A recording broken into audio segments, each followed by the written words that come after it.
তো বিসমিল্লাহির রহমানির রহিম। আজকে হচ্ছে 24শে জুন 2025। আমার অনলাইন অফলাইন সকল স্টুডেন্টদের জন্য এবং সেই সাথে যারা নিয়মিত আমাদের ইউটিউব ক্লাস ফলো করে থাকেন তাদের সকলের উদ্দেশ্যে আমরা এই লিখিত পরীক্ষা উপলক্ষে খানলা একাডেমি কর্তৃক আয়োজিত যে সকল পরীক্ষা নেওয়া হয়েছে সেই সকল পরীক্ষার যে মডেল টেস্টের যে প্রশ্ন, এই প্রশ্নগুলো আমরা আজকে এই প্রশ্নগুলোর সলিউশন আলোচনা করব আর কি। তো প্রথমে দেখেন, আমাদের আহ, দেওয়ানি কার্যবিধি একটা মডেল টেস্ট ছিল 17/5/2025 তারিখে। এখানে একের কতে যে প্রশ্নটা এসেছে, the exclusion of jurisdiction of a civil court to entertain civil cases should not be readily inferred, the code of civil procedure 1908-9 ধারার আলোকে বিবৃতিটির মূল্যায়ন করুন। তো এটা আসলে এই প্রশ্নটা কিভাবে লেখা উচিত, এই প্রশ্নটার আগে আপনারা যে কোনো ইংরেজি প্রশ্ন, মানে আপনারা বাংলাদেশ বার কাউন্সিলে 28 তারিখে যে পরীক্ষা, আমার ধারণা এখানেও 7টা প্রশ্নের মধ্যে মিনিমাম 3 থেকে 4টা প্রশ্ন পাবেন এই ইংরেজি লাইন যুক্ত। বুঝতে পারছেন? তো দয়া করি আপনাদের কমন পড়ুক, বাট কমন না পড়লেও বারবার ওই লাইনটা পড়বেন। পড়লে একসময় বুঝতে পারবেন যে আসলে কি চাইছে। এবং যদি বুঝতে না পারেন আল্লাহর কাছে সাহায্য চাইবেন যে আল্লাহ আমার এটা বুঝাই দেন, বুঝাই দেন। আচ্ছা দেখেন, তো যাই হোক, এখানে যে বিষয়টা বলছে যে দেওয়ানি আদালতের যে দেওয়ানি মামলা বিচারের ক্ষেত্রে 9 ধারায় বলছে প্রত্যক্ষ বা পরোক্ষ প্রত্যক্ষ বা পরোক্ষভাবে যদি নিষেধ করা থাকে সেটা ছাড়া আর সকল মামলা দেওয়ানি আদালতে বিচার করতে পারে বা বিচার হতে পারে। তো এখন প্রত্যক্ষ বা পরোক্ষভাবে বারিত করা না থাকলে এই যে যে কথাটা, এই কথাটা কোন কোন মামলাগুলো, অনেক মামলা আছে যে দেওয়ানি প্রকৃতির হলেও সেটা দেওয়ানি আদালতে বিচার করা যাবে না, কারণ সেটা আইনে নিষেধ আছে। যেরকম তামাদি দ্বারা বারিত, তারপরে আপনার রেস জুডিকাটা দ্বারা বারিত, তারপরে সরকারি কর্মকর্তাদের মামলা অ্যাডমিনিস্ট্রেটিভ ট্রাইব্যুনালে হবে, এটা দেওয়ানি আদালত দেওয়ানি নেচারের বা দেওয়ানি আদালতে হবে না। পারিবারিক আদালতের মামলা দেওয়ানি নেচারের বা দেওয়ানি আদালতে হবে না। তাহলে এই কথাটার অর্থ হলো যে দেওয়ানি আদালতের দেওয়ানি মামলা বিচারের ক্ষেত্রে যে এখতিয়ার নাই, এটা নামে মাত্র অনুমান করা উচিত নাই। মানে এখতিয়ার আছে কি নাই এটা সতর্কতার সাথে বিবেচনা করে আদালতের সিদ্ধান্ত নেওয়া উচিত। তো এই ক্ষেত্রে আপনারা যে ব্যাখ্যাটা দিতে পারেন যে দেওয়ানি কার্যবিধির 9 ধারা আলোচনা করলেন যে প্রত্যক্ষ বা পরোক্ষভাবে বারিত না হলে সকল প্রকার দেওয়ানি মামলা দেওয়ানি আদালতে করা যাবে। দেওয়ানি মামলা বলতে সম্পত্তির অধিকার বা পদের অধিকার মামলা বলে। উদাহরণ দিলেন সম্পত্তির অধিকার কি, পদের অধিকার কি, লাশ পুরাণ অধিকার, তারপরে কবর দেওয়ার অধিকার, এই এই অধিকার। এরপরে বললেন যে প্রত্যক্ষ বা পরোক্ষভাবে বারিত বলতে এখানে বোঝানো হয়েছে যে অনেক মামলা আছে এই মামলাগুলো দেওয়ানি নেচারের, বাট এইগুলা দেওয়ানি আদালতে হবে না কারণ এটা প্রত্যক্ষ বা পরোক্ষভাবে বারিত আছে। যেরকম কোন মামলার যদি রেস জুডিকাটা দ্বারা বারিত হয়, কোন মামলা যদি তামাদি দ্বারা বারিত হয়, কোন মামলা যদি দেখা গেল পারিবারিক আদালতে হবে, দেওয়ানি নেচারের বাট হবে কোন আদালতে, পারিবারিক আদালতে, এই সকল মামলা দেওয়ানি প্রকৃতির হলেও এগুলা দেওয়ানি আদালতে বিচার করা যাবে না। এখন একটা উদাহরণ দিয়ে শেষ করবেন, বা যদি আপনার মনে থাকে কেস রেফারেন্সটা দিবেন। একটা আহ, একটা মামলার রেফারেন্স আছে যে একজন বিধবা, মানে সরি, একজন মহিলা তিনি পারিবারিক আদালতে বিবাহ বিচ্ছেদের মামলা করছে। তো পারিবারিক আদালতের এখতিয়ার বিবাহ বিচ্ছেদের মামলা, ভরণ পোষণ, দিন মোহর, দাম্পত্য সম্পর্ক পুনরুদ্ধার, অভিভাবকত্ব, এই 5টা বিষয় পারিবারিক আদালতের এখতিয়ার আছে এবং আদালত ওনাকে বিবাহ বিচ্ছেদের ডিক্রি দিছে। অতঃপর তাদের একটা পুত্র সন্তান ছিল, তারা ওই পুত্র সন্তান নিয়ে একটা চুক্তি করছে যে সপ্তাহে 3 দিন স্বামীর সাথে 2 ঘন্টার জন্য দেখা করতে দিবে। কিন্তু পরবর্তীতে কিছুদিন দেখা করতে দেওয়ার পরে স্বামীর সাথে আর পুত্র সন্তানকে দেখা করতে দেয় না। তখন ওই স্বামীটা তিনি দেওয়ানি আদালতে গিয়ে বাধ্যতামূলক নিষেধাজ্ঞার মামলা করছে যে কেন এটা আমাকে দেখা করতে দেওয়া হবে না। অতঃপর আদালত ওই মহিলা এসে বলতেছে যে এই এই নিষেধাজ্ঞার মামলা করছে, মহিলা বলতেছে যে এটা হলো পারিবারিক আদালতে হবে, এটা দেওয়ানি আদালতে হবে না। বিচারিক আদালত ওনার ওই মামলা ওই আর্জি খারিজ করে দিচ্ছে। তিনি কি আপিল করছে, আপিল আদালত বলতেছে যে যেহেতু এটা যদি একটা অভিভাবকত্ব রিলেটেড থাকতো, ওই পুরুষ যদি দাবি করতো যে সে তার ওই সন্তানের অভিভাবক, তাহলে পারিবারিক আদালতে হতো, কিন্তু এটা অভিভাবকত্ব সংক্রান্ত না, এটা জাস্ট দেখা করা সংক্রান্ত ওই চুক্তি। তো এই মামলা দেওয়ানি আদালতে হইলে কোনো সমস্যা নাই। তাই আপিল আদালত ওখানে মন্তব্য করছে যে দেওয়ানি আদালতের যে এখতিয়ার নাই এটা নামে মাত্র অনুমান করা উচিত। বুঝছেন? এবং যে ইংরেজি লাইনটা আসছে এটা আপনি একবার না একবার দিবেনই, হয় প্রথমে দিবেন নাইলে কোথায় লাস্টে দিবেন। ধন্যবাদ। 6 নাম্বার প্রশ্নটা দেখেন, এটা অনেকে ভুল করছিলেন। ক ঢাকা শহরে বসবাস করে। খ, গ, ঘ এবং উ এসে ক এর বাড়িতে অনধিকার প্রবেশ করে। আন্ডারলাইন করেন, অনধিকার প্রবেশ করছে স্থাবর সম্পত্তিতে। যারা যারা বসবাস করে যথাক্রমে গোপালগঞ্জ, খুলনা, বাগেরহাট ও সাতক্ষীরায়। ক আপনার কাছে এসে মোকদ্দমা দায়ের করার জন্য আপনি ক কে কোন ধরনের মোকদ্দমা কোন আদালতে দায়েরের পরামর্শ দিবেন? দেওয়ানি কার্যবিধি 1908-এর প্রাসঙ্গিক বিধান উল্লেখপূর্বক আলোচনা করুন। আমি ক কে পরামর্শ দিব যে যেহেতু তোমার বাড়িতে অনধিকার প্রবেশ করছে, তুমি এই জায়গায় স্থাবর সম্পত্তির ক্ষতিপূরণ সংক্রান্ত মামলা করবা, এবং এই ক্ষেত্রে আঞ্চলিক এখতিয়ার নির্ধারিত হবে 16 ধারার বিধান অনুসারে। স্থাবর সম্পত্তি ঢাকা, মামলা হবে কোথায়? ঢাকায়। যদি তুমি ক্ষতিপূরণ চাও 1 কোটি টাকা, তাহলে মামলা হবে ঢাকা যুগ্ম জেলা জজ আদালতে। ঠিক আছে? আর এক্ষেত্রে মামলাটা করতে হবে অনধিকার প্রবেশের 3 বছরের মধ্যে, তামাদি আইনের 39 নম্বর অনুচ্ছেদে বলা আছে। এই হলো সলিউশন। বুঝতে পারছেন? স্থাবর সম্পত্তির ক্ষতিপূরণ হইলে আঞ্চলিক স্থাবর সম্পত্তি যেখানে, মামলা সেখানে, 16 অনুচ্ছেদ। ঠিক আছে? যদি এটা যদি এটা এই সবাই মিউট করেন, সবাই মিউট করেন। যদি এটা অস্থাবর সম্পত্তির ক্ষতিপূরণ হতো, তাহলে মামলাটার আঞ্চলিক একটি নির্ধারিত হতো 19 ধারায়। যে জায়গায় বলেছে 19 ধারায় বলছে যে যে জায়গায় ঘটনা ঘটে সেই জায়গায়, অথবা যে জায়গায় আপনার বিবাদীরা বাস করে সেই জায়গায়। আশা করি বুঝতে পারছেন। কোনো প্রশ্ন থাকলে জিজ্ঞাসা করেন। আচ্ছা, তারপরে আমরা 2 এর পথে চলে আসি। 2 এর পথ: The court may, at any stage of the proceedings, allow either party to amend the pleadings. মানে এই মূল মকদ্দমা এবং আপিল চলাকালীন এই ধরনের প্রয়োগযোগ্যতা ব্যাখ্যা করুন। তো এখানে আপনি মোটামুটি প্রথমে অ্যামেন্ডমেন্ট অফ প্লিডিংস কি 2-4 কথা লিখবেন। অ্যামেন্ডমেন্ট অফ প্লিডিংস এর আপনি উপাদানগুলো লিখবেন, এবং তারপরে the court pay at any stage of the pleading একটা টাইটেল দিবেন। টাইটেল দেওয়ার পরে বলবেন যে আর্জি সংশোধন সম্পর্কে 6-17 বিধিতে বলা হয়েছে একটা মামলা চলাকালীন যে কোনো সময় আর্জি সংশোধন করা যায়। আর্জি বিচারিক পর্যায়ে, আপিল পর্যায়ে, এমনকি জারি কার্যক্রম পর্যায়ে সংশোধন করা যায়। তবে 2012 সালের সর্বশেষ সংশোধনীতে বলা হয়েছে আর্জি সংশোধন করতে হবে যত দ্রুত পারা যায়, যত দ্রুত সম্ভব। যত দ্রুত সম্ভব যদি না দায়ের করে, তাহলে আরজি সংশোধনের দরখাস্ত না মঞ্জুর করে দিতে পারে, বা মঞ্জুর করলেও খরচ মঞ্জুর করতে পারে। তাই আপনি একটা উদাহরণ দিবেন যে যে কোনো পর্যায়ে কেন সংশোধন করতে পারে। মানে উদাহরণ দেওয়ার পর উচ্চ আদালতের নজিরে আছে যে রাধাকৃষ্ণ দ্বারকা দাস, এতদিনে একটু হলেও মুখস্থ হয়ে যাওয়ার কথা। 2-4 কথা দিয়ে তারপরে আলোচনার পরিশেষে বলা যায় যে এই। ঠিক আছে? তারপরে পরের প্রশ্নটা দেখেন: চূড়ান্ত শুনানি চলাকালে মকদ্দমার আর্জি সংশোধনের আবেদন করেন। আদালত নির্দিষ্ট খরচ প্রদান সাপেক্ষে বাদীর উক্ত আবেদন মঞ্জুর করে 14 দিনের মধ্যে আর্জি সংশোধনের আদেশ দেন। বাদীর মাতা মারা যাওয়ার পর সে 20 দিন পরে এসে আর্জি সংশোধনের জন্য আরো 5 দিন সময় চান। উক্ত আবেদনের গ্রহণযোগ্যতা আলোচনা করুন। এটা শুনেন ভাই, 7 আদেশের 11-তে যদি ওই যে যে সময় দেয় 21 দিন, সেক্ষেত্রে বাড়াতে পারে না, ওখানে শেয়াল শব্দটা আছে। আর 6-18 বলছে আর্জি সংশোধনের সময় আদালত নির্ধারিত সময়, আদালত কোনো সময় নির্ধারণ না করে দিলে 14 দিন। তো এখানে আদালত নির্ধারণ সময় করে দিছিল, সেই সময়ের মধ্যে পারে নাই। 6-18-তে বলা আছে আদালত ইচ্ছা করলে এই সময় বাড়াতে পারে। এই ক্ষেত্রে আদালত বাড়াইতে পারে, এটা আদালতের বিবেচনামূলক ক্ষমতা। এবং আদালত চাইলে 35-এর 2-তে 2000 টাকা ফাস্ট ফর ডিলে, মানে বিলম্বের খরচ নিয়েও বাড়াইতে পারে। এটা পারবে আর কি বাড়াইতে। তারপরে 3-এ চলে আসি।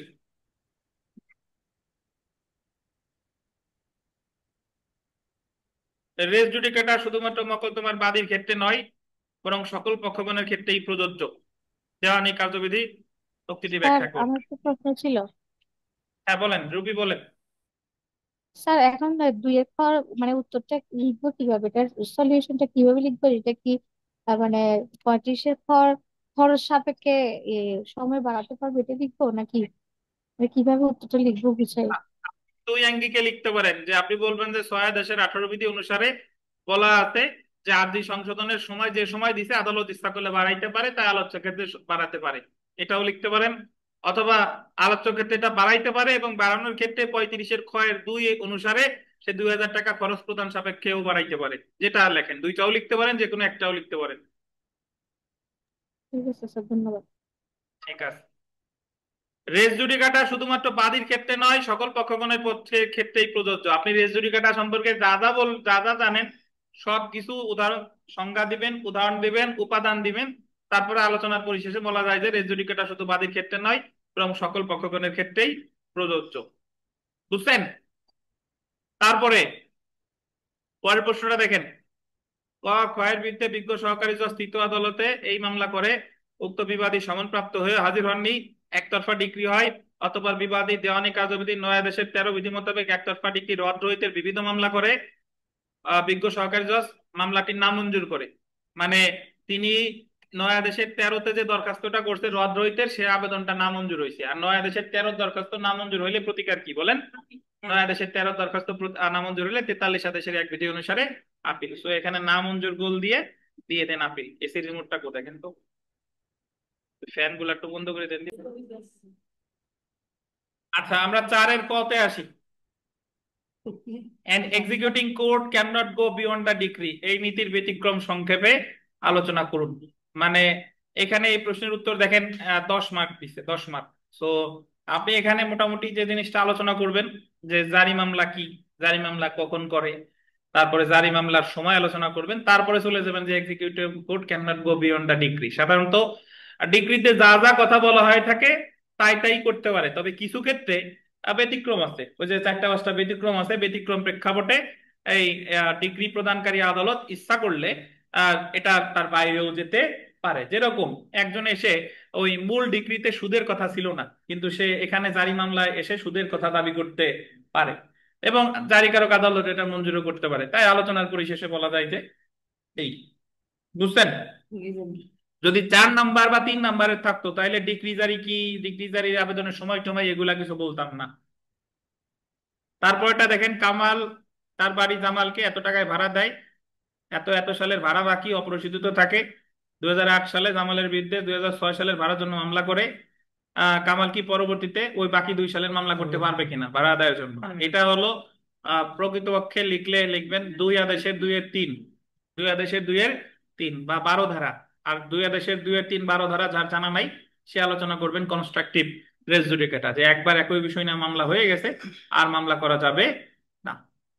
৫-এর কত চলে আসে, 11 যে কোনো একটা করলে হবে। 11 11 ধারা দিয়ে ব্যাখ্যা দিবেন, নাহলে ২ আদেশের ২-এর ৩ দিয়ে ব্যাখ্যা দিবেন, দুইটা যে কোনো একটা। 5টা বাট অ্যাকচুয়ালি যৌক্তিক হয় ২ আদেশের ২-এর ৩, ওই জায়গার সরাসরি উদাহরণ এটা। ৫-এর ক দেখেন, কোন ডিগ্রি একতরফা হোক বা দোতরফা হোক উভয় ক্ষেত্রে আইনের বিধান সমভাবে প্রযোজ্য। দেওয়ানি কার্যবিধি ১৯০৮-এর বিধান উল্লেখপূর্বক আলোচনা করুন। তো একতরফা দোতরফা মানে হলো, আপনি ডিগ্রি তো দোতরফা মানে হলো যখন একটা মামলা উভয় পক্ষ উপস্থিত ছিল তখন যে ডিগ্রি দেয় সেটাকে কি বলে, দোতরফা।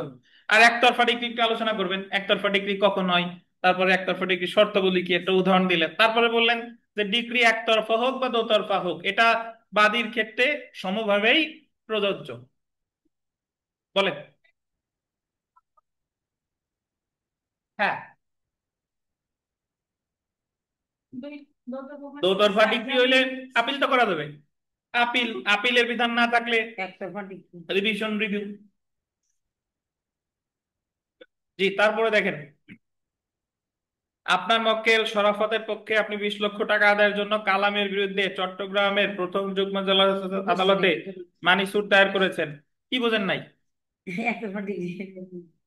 আপনি আগের প্রশ্নটা দোতরফা ডিগ্রি কি সেটা আগে বলবেন, যে একটা মামলায় যখন উভয়ের পক্ষের উপস্থিতিতে মামলায় ইস্যু গঠন হয়, সাক্ষ্য গ্রহণ হয়, তারপরে যুক্তিতর্ক হয়, তারপরে রায় দেয়, রায়ের পরে ডিগ্রি দেয়, যখন উভয় পক্ষ উপস্থিত থাকে তাকে বলে দোতরফা ডিগ্রি। দোতরফা ডিগ্রি হলে বাদী যেরকম ডিগ্রির ফল ভোগ করতে পারে, ঠিক একইভাবে একতরফা ডিগ্রি কখন হয়, ৯ আদেশের ৬ বিধিতে বাদী আসছে, বিবাদী আসে নাই, তখনও একতরফা ডিগ্রি দিলেও একতরফা ডিগ্রির ফলও বাদী একইভাবে ভোগ করতে পারে। তারপরে আলোচনার পরিশেষে বলা যায় যে এই, জি। আচ্ছা, আপনার মক্কেল শরাফতের পক্ষে আপনি ২০ লক্ষ টাকা আদায়ের জন্য কালামের বিরুদ্ধে চট্টগ্রামের যুগ্ম জেলা জজ আদালতে মানি স্যুট দায়ের করছেন। মামলাটি বিচারাধীন অবস্থায় আপনি অবগত হন যে কামাল চট্টগ্রামের ডাবল বোরিং মৌজায় তার ৫ কাঠা জমি বিক্রয় করেছে। করেছে শব্দটা বললেন, করে দিয়েছে। যদি করে দেয় তাহলে আপনাকে আবেদন করতে হবে আটকের, আর যদি করার উদ্যোগ নেয় তাহলে করতে হবে প্রোকের। ঠিক আছে? তো এই জায়গা বিক্রি করেছে, আপনি ৩৮ আদেশের ৪-এর দরখাস্ত দিবেন। এ হলো কথা। করে ফেলছেন। ছয়ের কতে আসেন। একটি দেওয়ানি মোকদ্দমার বিভিন্ন স্তর বা স্টেজেস অফ সিভিল সুট আলোচনা করুন।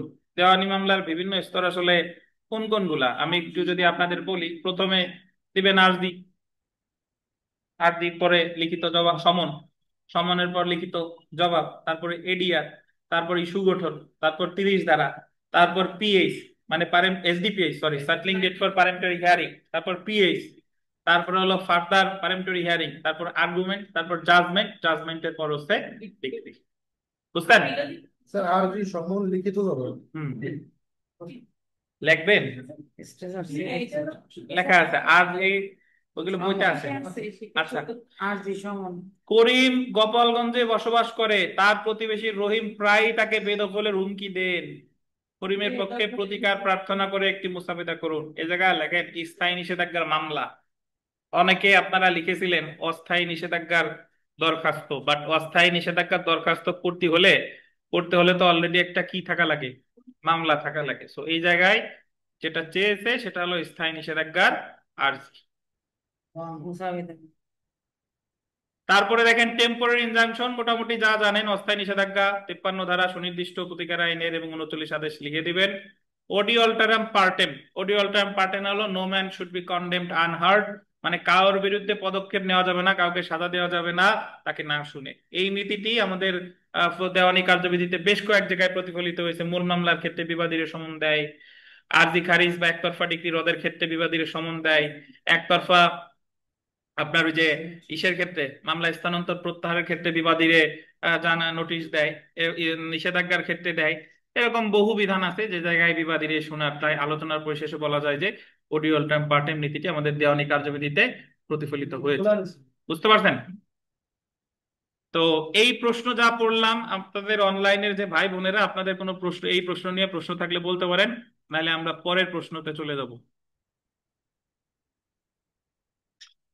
প্রশ্ন করেন কি যেটা আর কি স্যার? আচ্ছা, চলে এসে অনলাইনে যারা আছেন কোনো প্রশ্ন আছে? তাহলে আমরা এখন যেটা আলোচনা করব সেটা হলো আপনাদের দেওয়ানি এবং সুনির্দিষ্ট একসাথে একটা পরীক্ষা নিয়েছিলাম, যেটা অনুষ্ঠিত হয়েছিল 31শে মে 2025। তো এটা বের করেন, এটা আগে আলোচনা করি, তারপর সুনির্দিষ্ট 100 আছে সেটাও আলোচনা করে দেবানি। দেখেন 31শে মে যেটা আছে এখানে আপনাদের বর্তমানে যে পরীক্ষা হবে, এই পরীক্ষার প্রশ্ন যেভাবে হয়ে থাকে সেইভাবে ক অংশ থেকে 2টা প্রশ্নের উত্তর লিখতে হয়। তো আপনি পরীক্ষার খাতায় ক অংশ খ অংশ লিখেন বা না লিখেন, যেটা লিখবেন সেটা হলো কি বলেন, দাগ নাম্বার, একের ক একের খ। এবং আপনাদের অনেকের যে ভুলটা হয়, ধরেন আপনি একের ক লিখেছেন, একের ক লেখার পরে 4-5 পেজ লেখার পরে শুধু খ দিছেন, এরপরে আপনি ওই একের খ দিবেন, শুধু খ দিবেন না। বুঝতে পারছেন? সো আমরা একের কতে চলে আসি। The court May at any stage of the proceedings allow either party to amend the pleadings. এটা অলরেডি আলোচনা একবার করছি, সো এটা আলোচনার প্রয়োজন মনে করছি না। ঠিক আছে, খ নাম্বার দেখি। ক খকে বেদখল করলে ক শুধুমাত্র আন্ডারলাইন করবেন, সত্য ঘোষণার মামলা করে। কি মামলা করছে? সত্য ঘোষণা। কয়ের উক্ত মোকদ্দমায় রীতিসূত্র ত্রুটি থাকায় কয়ের কি করণীয় আছে এই সম্পর্কিত প্রতিকার প্রার্থনা করে একটি মুসাবিদা রচনা করুন। এখন আপনারা অনেকেই মানে প্রশ্ন ভালোভাবে দেখেন না। দেখেন এই যে প্রবলেমেটিক প্রশ্নটা পড়লাম, এই জায়গায় ডান সাইডে দেখেন, এই জায়গায় আছে 2+3, মানে কি করণীয় আছে, এইটুকের জন্য হলো 2, আর মুসাবিদার জন্য হলো কত? 3। বুঝছেন? প্রতিটা প্রশ্নে বার কাউন্সিলে এইভাবে ভাগ ভাগ দেখবেন, যেভাবে টানতে হয় টানবেন। দেশে 3 নাম্বার আপনার লিখতে হবে। দেখেন,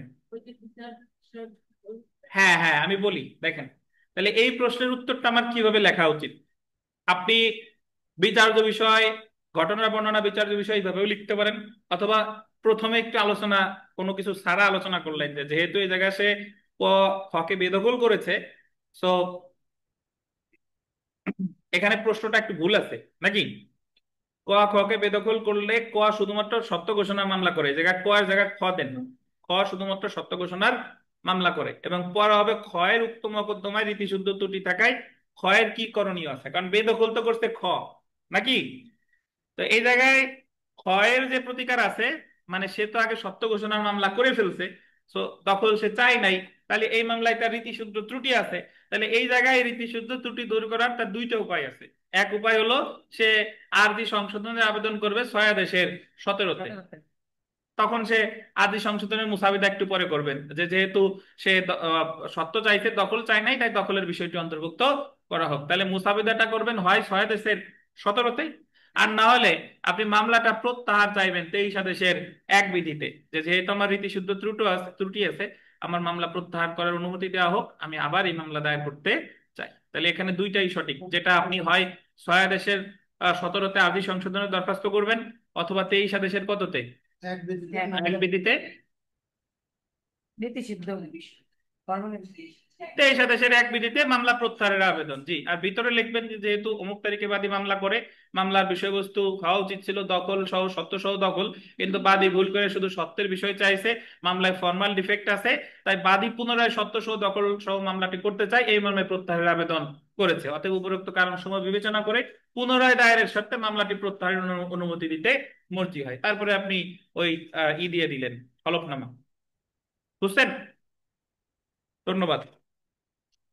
তারপরে দেখেন, দেওয়ানি কার্যবিধির পক্ষগণের হাজিরা গড় হাজিরার ফলাফল, এই ক্ষতিগ্রস্তের প্রতিপক্ষের কি প্রতিকার আছে, ক্ষতিগ্রস্ত পক্ষের প্রাসঙ্গিক বিধান উল্লেখে উত্তর দেন। হাজিরা গড় হাজিরা আপনার appearance of parties and non appearance of party, এটা হলো 9 আদেশের বিস্তারিত বলা আছে। আপনি ওই প্রথমে বাদীর অনুপস্থিতির কারণে কোনো মামলা খারিজ হয়, 9 আদেশের 2, 3, 5, 8 লিখে দিবেন, যদিও 2-এ কিন্তু অনুপস্থিতি না, 2-এ হলো যে প্রসেস ফি দেয় না, বাট তারপরে 2টা বলে দিবেন, ঠিক আছে?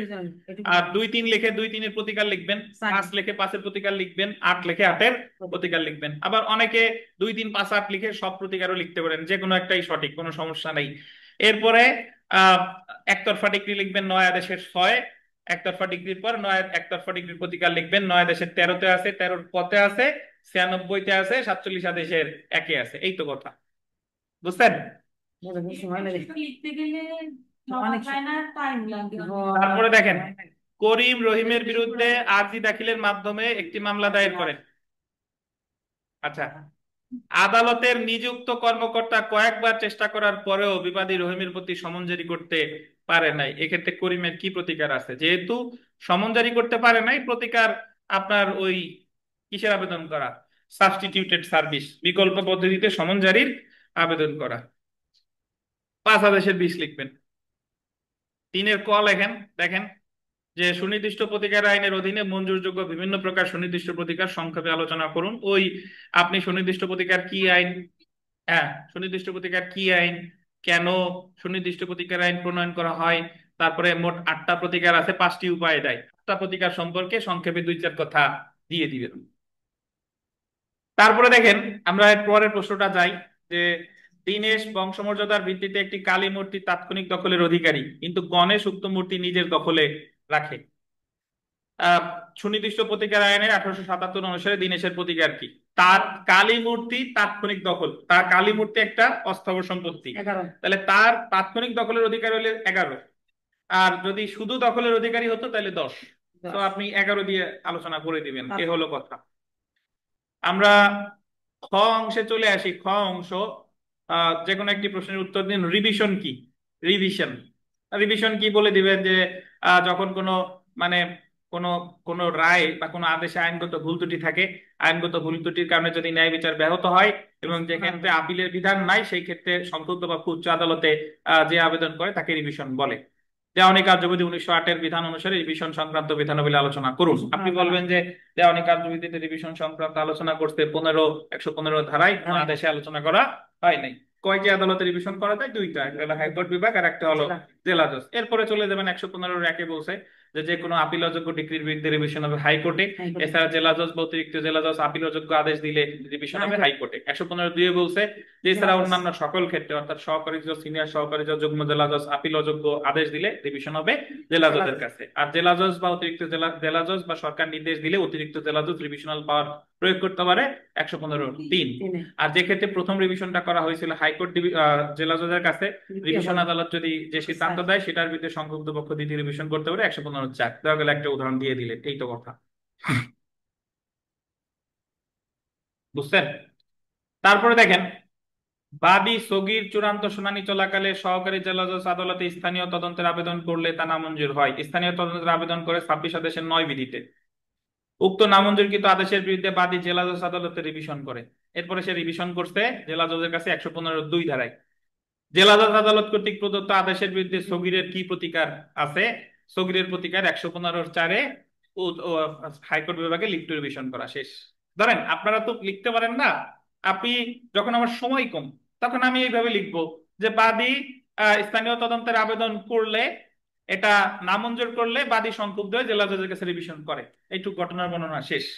তারপরে বাদীর কি প্রতিকার আছে আপনি লাইন বাই লাইন এভাবে ব্যাখ্যা দিলেন সংক্ষেপে যে স্থানীয় তদন্তের আবেদন করে 26 আদেশের 9 নামঞ্জুর করেছে, তাই 26 আদেশের 9 একটা আপিল অযোগ্য আদেশ। সে 115(2) রিভিশন করছিল অমুক জায়গায়। 115(2) রিভিশন আদালত যা সিদ্ধান্ত দিছে এর বিরুদ্ধে তার প্রতিকার হলো 115(4)-এ হাইকোর্ট বিভাগে রিভিশন করা। শেষ। আচ্ছা, 5-এর ক শব্দ করেন কে? শব্দ করলে পানিশমেন্টের ব্যবস্থা আছে, শব্দ করেন না। সারাদিন বসে রয়েছি। দেখেন 5-এর ক দেখেন, ডিগ্রি জারির জন্য সে আদালতেই দরখাস্ত করতে হবে যে আদালত কর্তৃক ডিগ্রিটি প্রদত্ত হয়েছে। যে আদালত কর্তৃক ডিগ্রিটি প্রদত্ত হয়েছে শব্দ দ্বারা তুমি কি বোঝো? জারির দরখাস্ত দাখিলের সময়সীমা। খুব সহজ। জারি মামলা কি? জারি মামলার দরখাস্ত কোথায় করা যায়? তারপরে জারি যে আদালত কর্তৃক ডিগ্রিটি প্রদত্ত হয়েছে 37 ধারা অনুসারে যা যা বুঝাই আলোচনা করে দিবেন। যে আদালত ডিগ্রি দিতে সে আদালত, হ্যাঁ। আর জারির দরখাস্ত দাখিলের সময় 182 আমাদের 182, 183 অনুচ্ছেদ। আর দেওয়ানি কার্যবিধির কত ধারা? 48 ধারা। ঠিক আছে, এই চুক্তি দিলে হবে। তারপরে সমস্যামূলক প্রশ্নটা যদি দেখেন যে কেওএল খুলনার দৌলতপুর সহকারী জজ আদালতে এর বিরুদ্ধে স্থাবর বন্টনের মামলা করে, দোতরফা সূত্রে ডিগ্রি হয়। আপিল শুনানিকালে দেখা যায় যে মোকদ্দমাটি দৌলতপুর সহকারী জজ আদালতের পরিবর্তে খুলনার সহকারী জজ আদালতে দাখিল হওয়া উচিত ছিল এবং আরজিতে এর কোনো স্বাক্ষর নাই। আপিল আদালতের করণীয় কি? আপিল আদালত এই জায়গায় যদি দেখে যে এই যে ভুল হয়েছে, এই ভুলের কারণে ন্যায় বিচার ব্যাহত হয় নাই, দেওয়ানি কার্যবিধি 99 ধারায় বলছে ন্যায় বিচার ব্যাহত না হলে ওই শুধুমাত্র এই সকল ভুলের কারণে কোনো ডিগ্রি বাতিল করবে না। আর এই যে ভুলটা হয়েছে, যে আদালতের এখতিয়ারগত ভুল বা স্বাক্ষর করে নাই, এইগুলা 153 ধারার বিধান অনুসারে এগুলা সংশোধন করা যাবে। এটাই উত্তর। রিভিউ রিভিশনের পার্থক্য এটা আসলে বোঝার কিছু নাই, বহুবার বুঝাইছি, সো এটা আর বিস্তারিত করলাম না। রিভিউ হলো করে যে আদালত সিদ্ধান্ত দিছে সেই আদালতে, আর রিভিশন করে উচ্চ আদালতে। 6-এর খ যদি দেখেন, একটি জমি বাবদ সত্য ঘোষণার দাবিতে কামাল সহকারী জজ আদালতে মামলা করলো। আদালত মামলাটি এই কারণে খারিজ করে যে কামাল সত্যের দলিল যথাযথ দাখিল করে নাই। পরে কামাল দলিলটি সংগ্রহ করে। এক্ষেত্রে কামাল কোন আদালতে কোন কোন ধরনের প্রতিকার পেতে পারে? দেখেন, এই যে খারিজটা করছে, এই খারিজটা হলো একটা ডিক্রি। মামলা শেষে যে খারিজটা করে, এই খারিজের বিরুদ্ধে আপনি ইচ্ছা করলে রিভিউ করতে পারেন, ইচ্ছা করলে আপিলও করতে পারেন। দুইটাই সঠিক, আপনি রিভিউ আপিল দুইটাই আলোচনা করতে পারেন।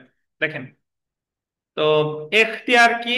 দেওয়ানি আদালতের বিভিন্ন প্রকার এখতিয়ার সম্পর্কে আলোচনা করুন। অলরেডি বিস্তারিত আলোচনা করছি। এই জায়গায় এখতিয়ার বলতে 3 প্রকার এখতিয়ার লিখবেন।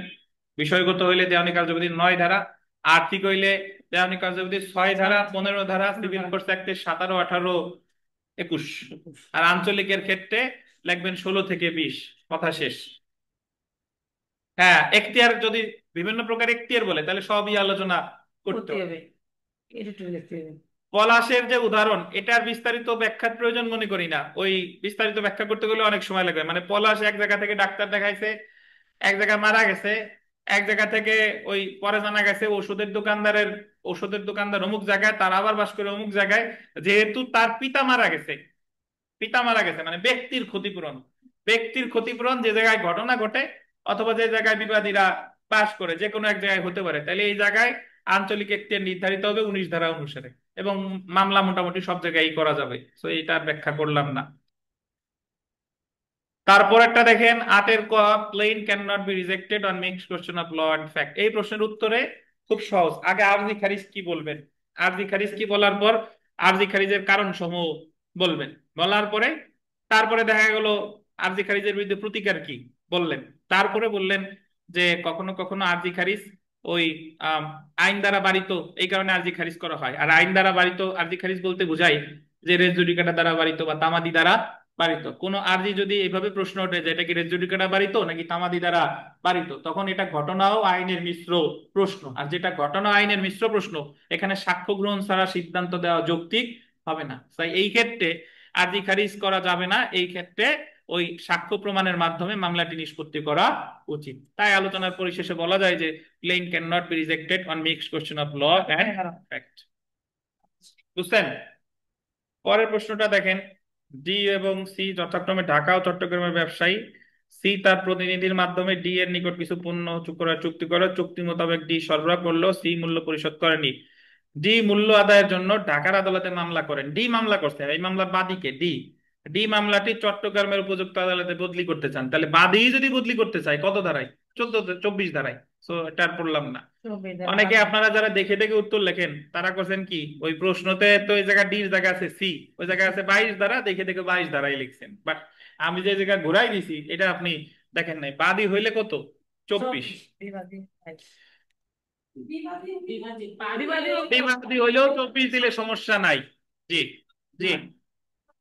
আচ্ছা দেখেন, কিন্তু যদি নয়, দুই আদালতে বিচার করা যায় তখন ভাই।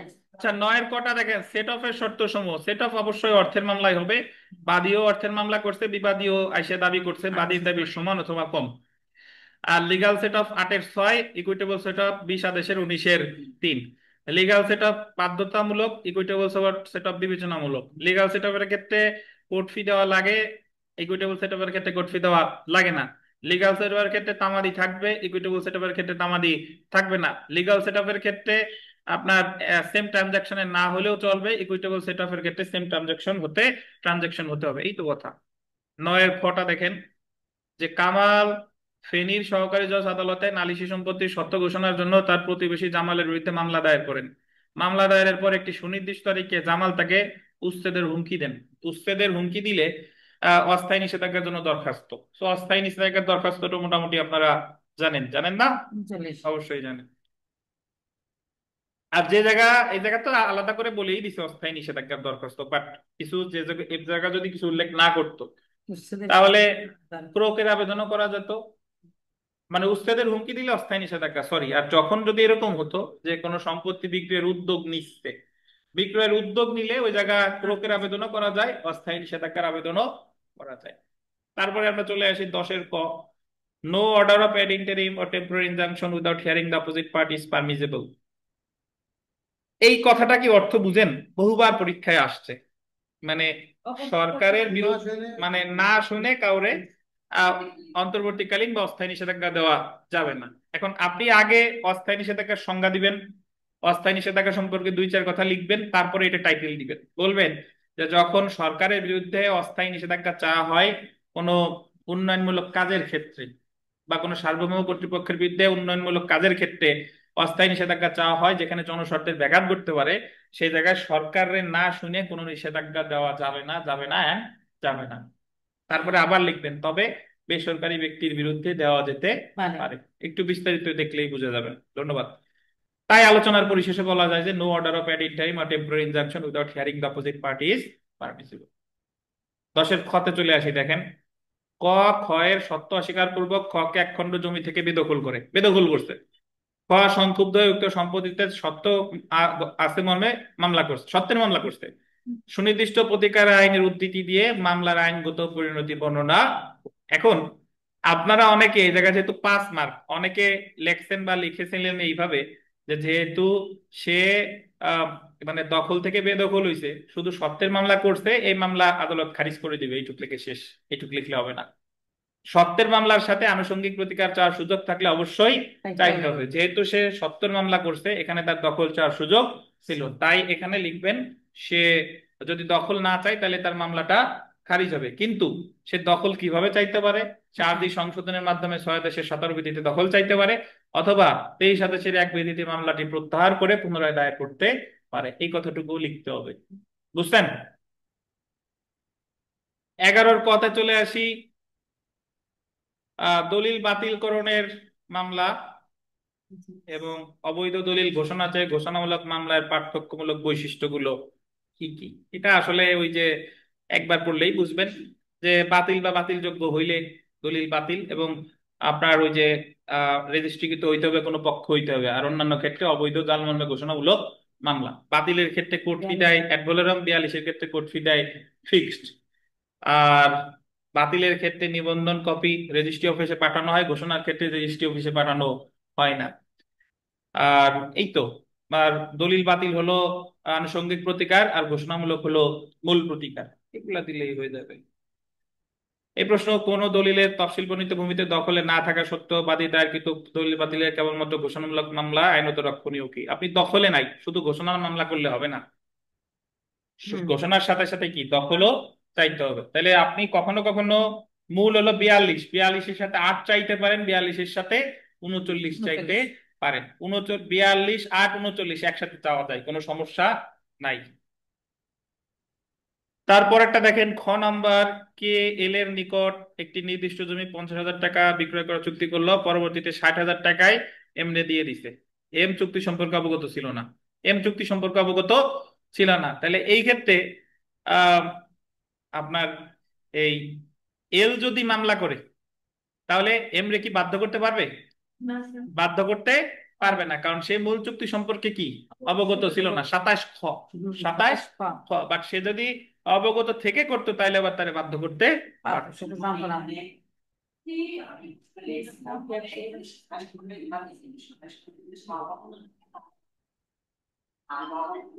বাধ্য করতে পারবো না, জি জি জি জি।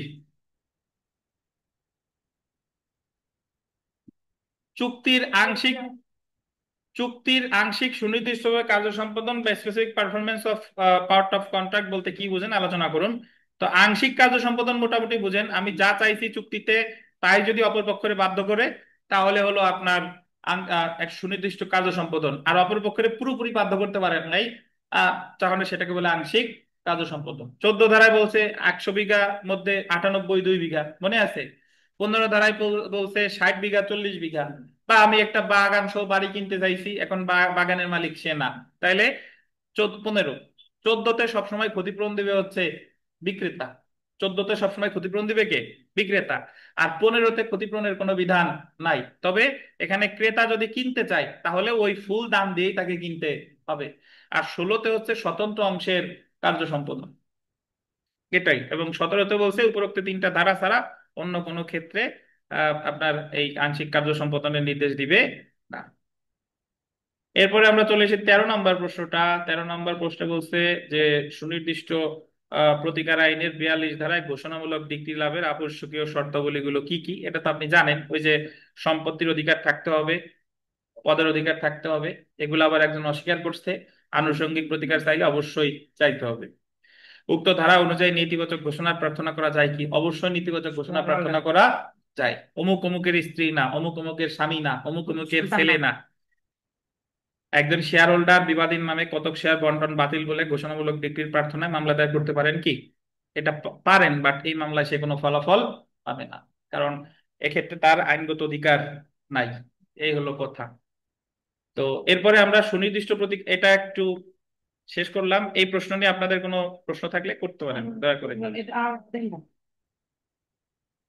ঘোষণা হলো। আচ্ছা শুনেন, শেয়ার হোল্ডারের যে বিষয়টা, আগে এখানে একটা বিষয় বোঝার আছে যে আপনি যখন কোনো ঘোষণামূলক মামলার ক্ষেত্রে আপনার ওই জিনিসটা আইনগত অধিকার থাকতে হবে, আইনগত থাকার পরে ওইটা আপনারা অস্বীকার করবে, এটা হলো ঘোষণামূলক মামলা। এখন আপনি এইভাবে চিন্তা করেন যে একটা চুক্তি নিয়ে যদি কোনো মানে সমস্যা হয়, চুক্তি রিলেটেড, চুক্তির শর্ত যদি কেউ ভঙ্গ করে, তাহলে 4 ধরনের মামলা করা যায়। 12 ধারার মামলা করা যায়, ক্ষতিপূরণের মামলা করা যায়, চুক্তির রদের মামলা করা যায়, নিষেধাজ্ঞার মামলা করা যায়, কিন্তু চুক্তির শর্ত যদি কেউ ভঙ্গ করে বা করতে চায় সেক্ষেত্রে কিন্তু ঘোষণামূলক মামলা করা যায় না। এটা হলো প্রাথমিক কথা। এখন আমি কতগুলো শেয়ারের মালিক, বুঝতে পারছেন? আমি শেয়ারের মালিক, এখন আমি আমার শেয়ার গুলো বিক্রি করছি বিথিকার কাছে, আমাদের চুক্তি হয়ে গেছে, বুঝতে পারছেন? বিথিকার কাছে বিক্রি করার পরে এখন আমি চাইতেছি বিথিকারে এই শেয়ার আর দিব না।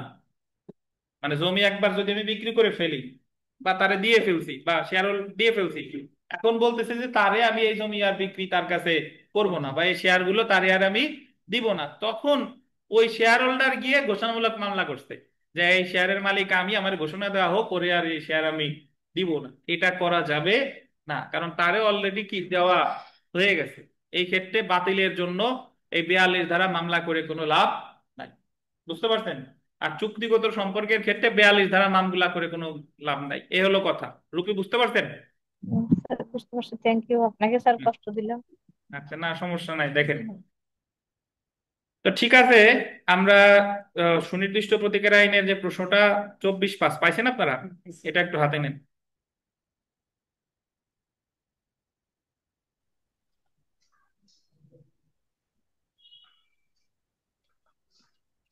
A person entitled to the possession of a specific immovable property may recover it in the manner prescribed by the Code of Civil Procedure 1908। 1908টা উঠে নাই। তো এই জায়গায় যে আহ, এটা যদি এইভাবে প্রশ্ন আসে, এখানে লিখবেন 8 ধারা। আপনি 8 ধারায় যা যা জানেন সব লিখবেন এবং লাস্টে গিয়ে একটু বলবেন যে 8 ধারায় মামলা করার পরে যদি কেউ ডিগ্রি পায় তখন এই ডিগ্রিটা কার্যকর করে 21 আদেশের 35 আর 36 বিধি অনুসারে। অর্থাৎ 8 ধারার মামলা করলেও এটা কার্যকর করতে কার সহায়তা লাগে?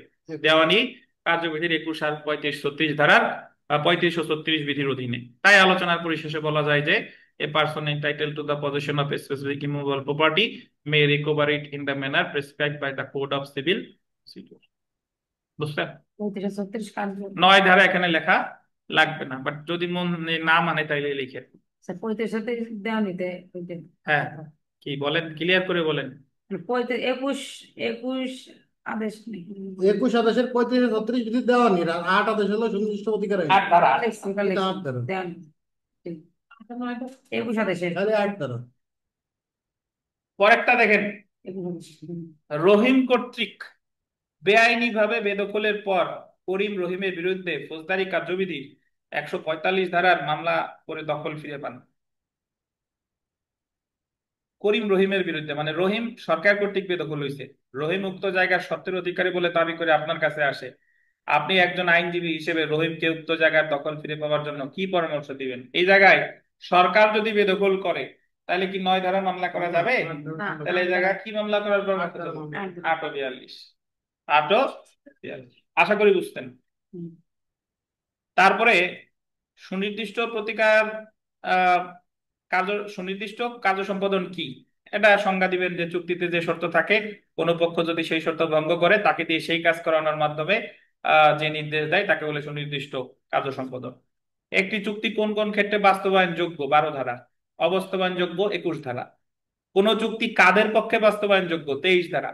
কাদের চুক্তি বাস্তবায়নে বাধ্য করা যাবে? 27 ধারা। এই ধারাগুলো লিখবেন, 12, 21, 23, 27। এই বিষয়ে আন্ডারলাইন করে করি, ঠিক আছে? তারপরে এটা দেখেন যে করিম রহিমের নিকট একটি বাড়ি বিক্রয়ের চুক্তি করে। চুক্তিতে শর্ত থাকে সে যদি যদি কোনো পক্ষ চুক্তি ভঙ্গ করে তবে উক্ত পক্ষ অপর পক্ষকে ক্ষতিপূরণের বাধ্য থাকবে। চুক্তিটি বাস্তবায়নের সময় এলে করিম উক্ত বাড়িটি বিক্রি করতে অস্বীকার করে। কি প্রতিকার আছে? লেখেন 20 ধারা। সুনির্দিষ্ট প্রতিকার আইনের 20 ধারায় বলছে liquidation of damage is not a bar two specific performance. এটার অর্থ হলো যদি কোনো চুক্তিতে ক্ষতিপূরণ প্রদানের শর্ত থাকে তারপরেও সংক্ষুব্ধ বিবাদী 12 ধারার মামলা দায়ের করতে পারে। যদি সে ক্ষতিপূরণ বেছে নাই তাহলে 12 ধারার মামলা করে আর লাভ নাই, বাট যদি সে ক্ষতিপূরণ না নিয়ে 12 ধারার মামলা করে তারা বাধ্য করতে পারবে। এই বিধানটাই আছে সুনির্দিষ্ট প্রতিকার আইনের কত ধারায় বলেন? 20 ধারায়। ওখানে বসে নেওয়া। তারপরে তিনের তিনের পরে পরের প্রশ্নটা চলে আসি। The court shall not make any such declaration by the plaintiff being able to seek for the relief then a mere declaration of title but not able to do so. এটা ওই ঘোষণামূলক মামলায় যা যা জানেন সবকিছু লিখবেন, তারপর ফিনিশিং দিবেন যে ঘোষণামূলক মামলার আনুষঙ্গিক প্রতিকার বা চাওয়া বাধ্যতামূলক। যদি কেউ আনুষঙ্গিক প্রতিকার না চায় তাহলে আদালত তেমন কোনো ঘোষণা দিবে না। তারপর একটা উদাহরণ দিয়ে দিবেন যে একজন ব্যক্তির বেদখল করছে, সে মালিক হিসেবে শুধু সত্ত্বের মামলা করছে, দখল চাই নাই, এক্ষেত্রে তার দখল চাওয়া বাধ্যতামূলক ছিল। ছিল। সে যদি দখল না চায় তাহলে এই ক্ষেত্রে আদালত তার কোনো প্রতিকার দিবে না, একটা পর্যায়ে গিয়ে তার সত্ত্বের মামলা খারিজ করে দিবে। তাই এই ক্ষেত্রে তার প্রতিকার হলো আর্জি সংশোধনের মাধ্যমে দখলের বিষয়টি চাওয়া বা মামলাটি প্রত্যাহার করে ওই নতুন করে দায়ের করা। এ হলো কথা। তাই আলোচনার পরিশেষে বলা যায় যে the court shall not make any such declaration. বুঝছেন? তিনের খটা দেখেন, এক্স 10 শতক জমিতে তার সত্ত্ব ঘোষণার জন্য মামলা করে। সে অভিযোগ করে ওয়াই তঞ্চকতার দ্বারা অলিখিত স্টাম্প কাগজে তার সই নেয় এবং পরবর্তীতে ওই 10 শতক জমি বাবদ একটি বিক্রয় দলিল তৈরি করে তাকে ওই 10 শতকের মধ্যে হতে 5 শতক বেদখল করে। মানে সে বেদখল হয়েছে, বাট শুধু মামলা করছে, সত্ত্বের মামলা হবে না, বেদখলের জন্য কি চাইতে হবে? দখল 8 চাইতে হবে। আট। আর এই যে যে জাল দলিল তৈরি করছে এটার জন্য 39 চাইতে হবে। তাহলে আপনি 42-এর সাথে সাথে আপনি সংশোধনের মাধ্যমে যোগ করতে হবে 8, আরো যোগ করতে হবে কত? 39। এটা হলো সলিউশন। আর্জি সংশোধন। 4-এ আসেন, একটি আদালত কখন চিরস্থায়ী নিষেধাজ্ঞা ডিক্রি দিয়ে থাকে? চিরস্থায়ী নিষেধাজ্ঞা ডিক্রিতে 54 ধারা লিখবেন। কোন কোন ক্ষেত্রে আদালত অনুরূপ ডিক্রি দিতে অস্বীকার করতে পারেন? 56 ধারা লিখবেন, 11টা। এটাই উত্তর। 4-এর খতে আসেন, ক একটি মামলায় তার দাবিকৃত স্ত্রী খ এবং মাতা গ এর বিরুদ্ধে এই মর্মে ঘোষণা প্রার্থনা করে যে খ এর সাথে তার বিবাহ যথাযথভাবে সম্পন্ন হয়েছে। আদালত প্রার্থিত মতে ঘোষণা প্রদান করেন। ভ খকে তার স্ত্রী দাবি করে উদ্ধারের জন্য খ এর বিরুদ্ধে মামলা করে। 43 ধারা, ঘোষণামূলক মামলার ফলাফল। আগের মামলা শুধুমাত্র তার পক্ষগণের উপরই বাধ্যকর, পরে যে দাম্পত্য সম্পর্ক পুনরুদ্ধারে মামলা করছে তার উপর বাধ্যকর না। বহুবার বুঝাইছি দিনেশ আর ক্যাটরিনা দিয়ে। 5-এ আসেন, The jurisdiction of a court to pass a decree for a specific performance of a contract is discretionary. এই প্রশ্নের উত্তর শুধু 22 ধারা। আপনি 12-21 অনেকে লেখেন, বাট উত্তর শুধু কি? 22 ধারা। 22 ধারায় লিখবেন যে কার্য সম্পাদনের ডিগ্রি প্রদান করা আদালতের বিবেচনামূলক ক্ষমতা, দুইটা ক্ষেত্রে দিবে না। আনফেয়ার অ্যাডভান্টেজ উদাহরণ দিয়ে বলে দিবেন। তারপর হার্ডশিপ, গোলাম আহমেদ সাহেব ক্ষেত্রফলেসটা দিবেন। আর একটা ক্ষেত্রে দিবে যে জায়গায় আনফেয়ার অ্যাডভান্টেজও নাই, কঠোরতাও নাই, উদাহরণ দিয়ে দিবেন। তাই আলোচনার পরিশেষে বলা যায় যে এই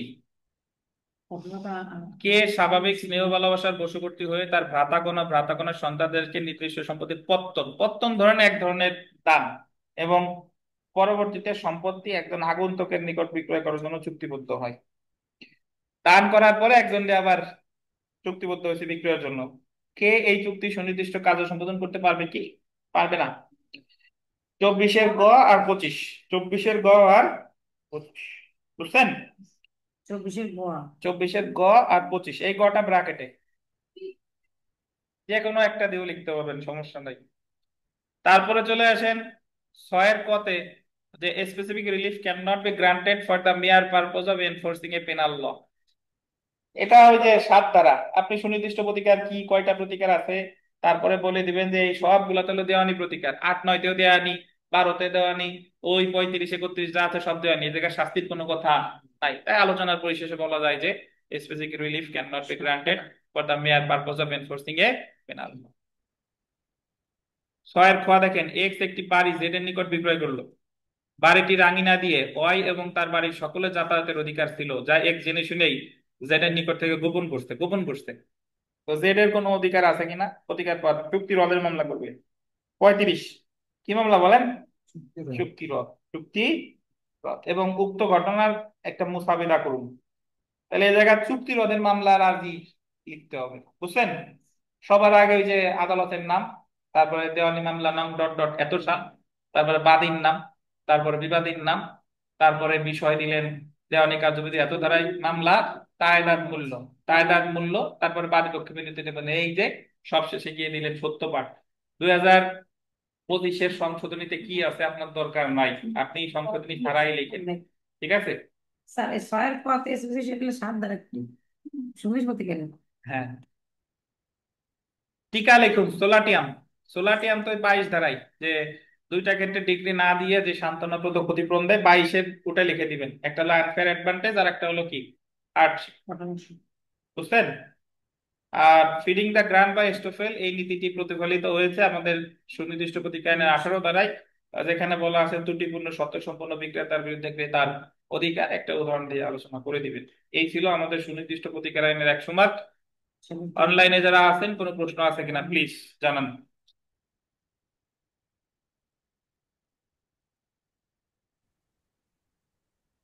ভাই আমরা ফৌজদারি প্রশ্নটা হাতে নেন। এটা হলো 9 জুন যে পরীক্ষাটা নিছি সেটা, যে ফৌজদারি কার্যবিধিতে কয় শ্রেণীর ফৌজদারি আদালত আছে, এটা আসলে হলো 6 ধারা।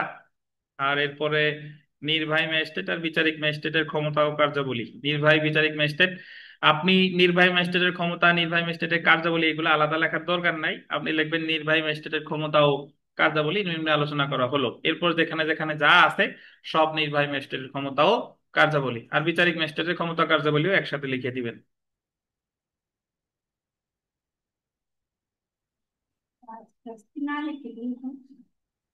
ওই যে বললাম, সমস্যার কিছু নাই, যা পারেন তাই লিখে দিয়ে আসবেন।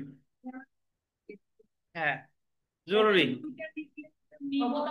দেখেন, বড় আচ্ছা, পাওয়ার সপ্তাহে নিজের ইচ্ছে মতো আহ, লিখতে গোপালগঞ্জের সিনিয়র জুডিশিয়াল ম্যাজিস্ট্রেট হলো প্রথম শ্রেণীর ম্যাজিস্ট্রেট। এখন উনি 323, 379, 497 ধারায় 1 বছর, 3 বছর, 7 বছর সাজা দিতে। নর্মালি একজন প্রথম শ্রেণীর ম্যাজিস্ট্রেট সাজা দিতে পারে 5 বছর, সর্বোচ্চ 5 বছর, বাট উনি দিছে কত? 7 বছর। ধরেন ওনার বিশেষ ক্ষমতা দিছিল, তাহলে 1 আর 3 আর হলো 7, তাহলে এই সাজা যেহেতু কোনো কিছু বলে নাই, তাহলে এই সাজা ভোগ করবে আগে 7 বছর, পরে 3 বছর, তারপরে 1 বছর। মোট কত বছর হয়? 11। 11। 11 বছর। আমাদের 35 ধারার ব্যাখ্যা অনুসারে 11 বছর। তবে 35 ধারায় আবার ব্যাখ্যা করছে, যদি ম্যাজিস্ট্রেট তার সাধারণ এখতিয়ার বলে যে সাজা দিতে পারতো তার দ্বিগুণের বেশি হবে না, তাহলে সাধারণ এখতিয়ার বলে সাজা দিতে পারতো 5 বছর, তাহলে 5 বছরের দ্বিগুণ কত? 10। 10। তাহলে এই জায়গায় 11 দিলেও সে খাটবে কত? 10। 10। আর মামলা চলাকালীন সময়ে 1 বছর সে কারাগারে ছিল, তাহলে 10 থেকে বাদ যাবে কত? 1, 35 ক। তো আপনি এখানে আলোচনা করবেন 35 আর 35 ক। তারপরে আসেন রিমান্ড কি, 167(2) ব্যাখ্যা দিলাম না। বিখ্যাত মামলা ধারালোকে ব্লাস ভার্সেস বাংলাদেশ মামলার হলকে লিখে দিবেন, বোঝাবুঝির কিছু নাই। সাকিব ও সাবিলা পরস্পর স্বামী স্ত্রী, দাম্পত্য জীবনে ঝগড়ার কারণে সাবিলা তার বাড়ি চলে যায়। সাকিব সাবিলাকে আনতে গেলে সাবিলার বাবা জোরপূর্বক আটক রাখে। সাকিবের কি প্রতিকার আছে? আগে এখানে একটু বলে নিবেন, যেহেতু তার স্ত্রীকে আটকে রাখে, সাকিব এই ক্ষেত্রে 100 ধারায় সার্চ ওয়ারেন্টের আবেদন করতে পারে। সার্চ ওয়ারেন্টের আবেদন নির্বাহী ম্যাজিস্ট্রেটের কাছেও করা যায়, বিচারিক ম্যাজিস্ট্রেটের কাছেও করা যায়। তারপরে 100 ধারা একটা মুসাবিদা দিয়ে দিবেন বিচারিক ম্যাজিস্ট্রেট অথবা নির্বাহী ম্যাজিস্ট্রেটের কাছে। 3-এর ক দেখেন, ফৌজদারি কার্যবিধি অনুযায়ী শান্তি রক্ষা বা সদাচরণের মুসলেকা সংক্রান্ত বিধানাবলী আলোচনা করুন। 106 থেকে 120 পর্যন্ত যা যা জানেন দিয়ে দিবেন সব। জানেন না? মনে আছে না? আচ্ছা, 3-এর খ, এই প্রশ্নটা বেশ গুরুত্বপূর্ণ। এটা আমরা লিখিততে পড়ি নাই, বাট এটা পরীক্ষায় একবার বিজিএস পরীক্ষায় এসেছিল। একটু যদি দেখেন যে এক্স এর বিরুদ্ধে জামিন অযোগ্য ধারায় অপরাধের জন্য চট্টগ্রামের মেট্রোপলিটন ম্যাজিস্ট্রেট আদালত থেকে বরিশালের বাকেরগঞ্জ থানায় গ্রেফতারি পরোয়ানা ইস্যু করা হয়, যা 76 ধারা মোতাবেক কোনো নির্দেশনা বা পৃষ্ঠাঙ্কন করা ছিল না। মানে ওয়ারেন্ট ইস্যু করছে চট্টগ্রাম থেকে, আর কার্যকর করছে কোথায়? বাকেরগঞ্জে। এবং এখানে 76 ধারায় পৃষ্ঠাঙ্কন, 76 ধারায় হলো যে ম্যাজিস্ট্রেট ওয়ারেন্ট ইস্যু করে সেই ম্যাজিস্ট্রেট ইচ্ছা করলে পুলিশে বলতে পারে যে আপনি জামিন দিতে পারেন, এটা হলো 76 ধারা। তো ওই ওয়ারেন্টে 76 ধারার কোনো কথা ছিল না। তো বাকেরগঞ্জ পুলিশ এক্স কে গ্রেফতার পূর্বক বাকেরগঞ্জ সিনিয়র জুডিশিয়াল ম্যাজিস্ট্রেট আদালতে উপস্থাপন করেন। বাকেরগঞ্জ পুলিশ তারে নিয়ে গেছে সিনিয়র জুডিশিয়াল ম্যাজিস্ট্রেট আদালতে, সিনিয়র জুডিশিয়াল ম্যাজিস্ট্রেট তারে জামিন দেন। এই জামিন আইনসঙ্গত হয়েছে কি? অবশ্যই আইনসঙ্গত হয়েছে। আপনি বলবেন যে 85 ধারায় বলা হয়েছে যে ওয়ারেন্ট ইস্যুকারী আদালত হতে গ্রেফতারকারী আদালতের আহ, দূরত্ব যদি 20 মাইলের বেশি হয়, তাহলে সংশ্লিষ্ট ওই যে এলাকায় গ্রেফতার করতে সেই এলাকার ম্যাজিস্ট্রেট আদালতে তাকে হাজির করতে হবে, এবং ওই ম্যাজিস্ট্রেট আদালত ইচ্ছা করলে 86 ধারার বিধান অনুসারে তাকে অন্তর্বর্তীকালীন জামিন দিতে পারে। তাই এই জায়গায় যে জামিনটা দিয়েছে অবশ্যই সেটা কি হয়েছে? বৈধ হয়েছে, এবং তাকে জামিন দেবে ধার্য তারিখে ওই চট্টগ্রামে হাজির হওয়ার শর্তে।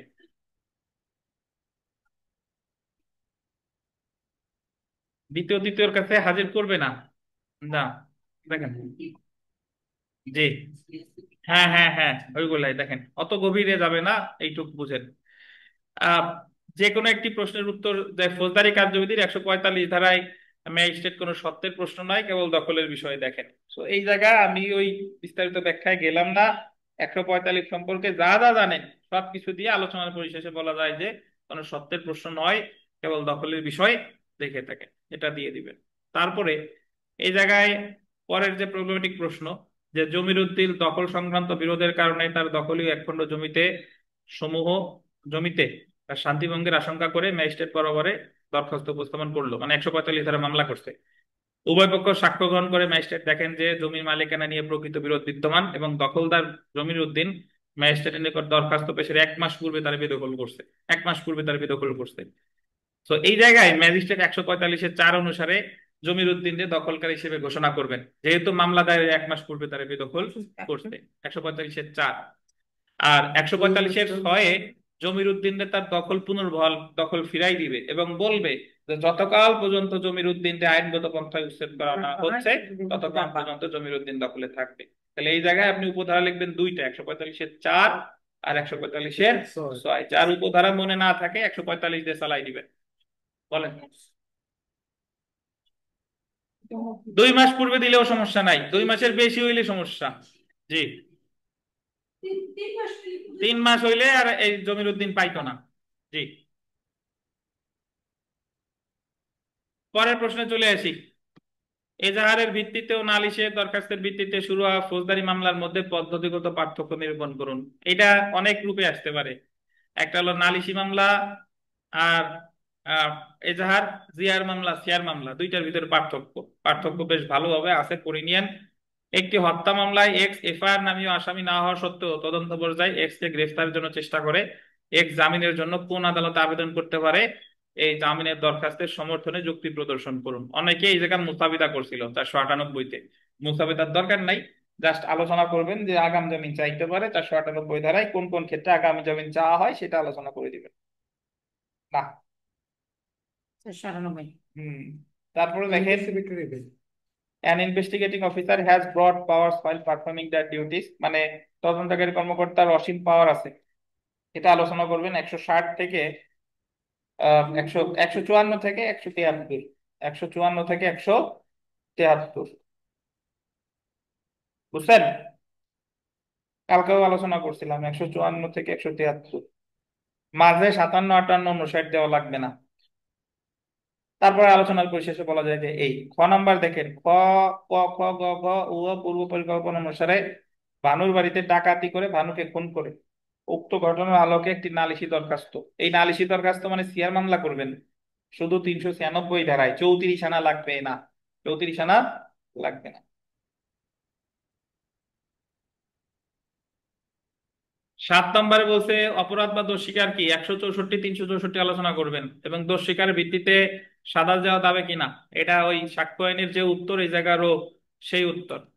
খ দেখেন, পুলিশ তদন্ত কাজ সম্পন্ন করে 173 ধারার ম্যাজিস্ট্রেটের প্রতিবেদন দাখিল করলে অব্যাহতির প্রার্থনা জানায়। পুলিশের এই রিপোর্ট গ্রহণ করতে বাধ্য কিনা? বাধ্য না, যা খুশি তাই করতে পারে।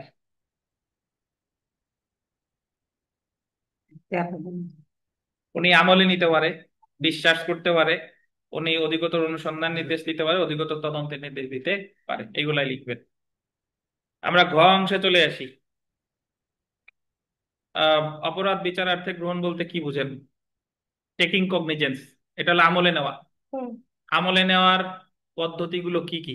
আমলে নেওয়ার পদ্ধতি 190 একের ক, একের খ, একের গ, পারলে 95, 96, 97, 98 দিবেন, দুই এক কথায়, না পারলে নাই। দায়রা আদালত আমলে নিতে পারে কিনা? পারে, 193 ধারায় আদি এখতিয়ার আদালত হিসেবে পারে না। পরেরটা দেখেন, প্রথম 10 দিন অমুক আদালতে ছিল, দ্বিতীয় 10 দিন অমুক জায়গা ছিল, তৃতীয় এরপরে সুস্থ হয়েছে, এটা আলোচনা করবেন 179 ধারা। 179 যে কোনো এক জায়গায় মামলা করা যাবে। 9-এর ক, কয়টি উপায়ে একটি ফৌজদারি মামলা দায়ের করা যায়? 2টি উপায়। থানায় করলে কত কত ধারা, কোর্টে করলে কত কত ধারা, বিস্তারিত লিখবেন। বৈশিষ্ট্য না, অনেকে নালিশি মামলার বৈশিষ্ট্য এজাহারের বৈশিষ্ট্য লিখছেন, তা না। থানায় করলে 154 কখন, 155 কখন, কোর্টে করলে 200, 190, 201, 203, 204 এগুলা লিখতে হবে। আমরা চলে আসি উয়া অংশে। উয়া যারা আমরা উমু কই নাকি। তো এখানে বলছে যে প্রত্যেকটি ভিন্ন অপরাধের জন্য পৃথক অভিযোগ গঠন 233, আর প্রত্যেকটি অভিযোগ আলাদাভাবে বিচার করার বিধানটি ব্যতিক্রম। ব্যতিক্রম হলো 34, 35, 36, 39 লিখবেন। রিভিশন কিংবা আপিল আদালত কর্তৃক কোনো মামলায় চার্জ গঠন হয়নি মর্মে উদ্ঘাটিত হলে উহার ফলাফল কি?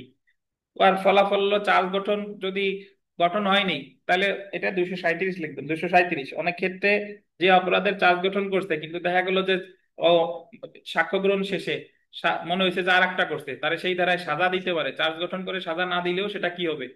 বৈধ হবে। স্যার ওই 9 34 পরিচিত 37 এগুলো আছে। 9 এর ক কই পাইলেন? বাহ, 10 এর ক।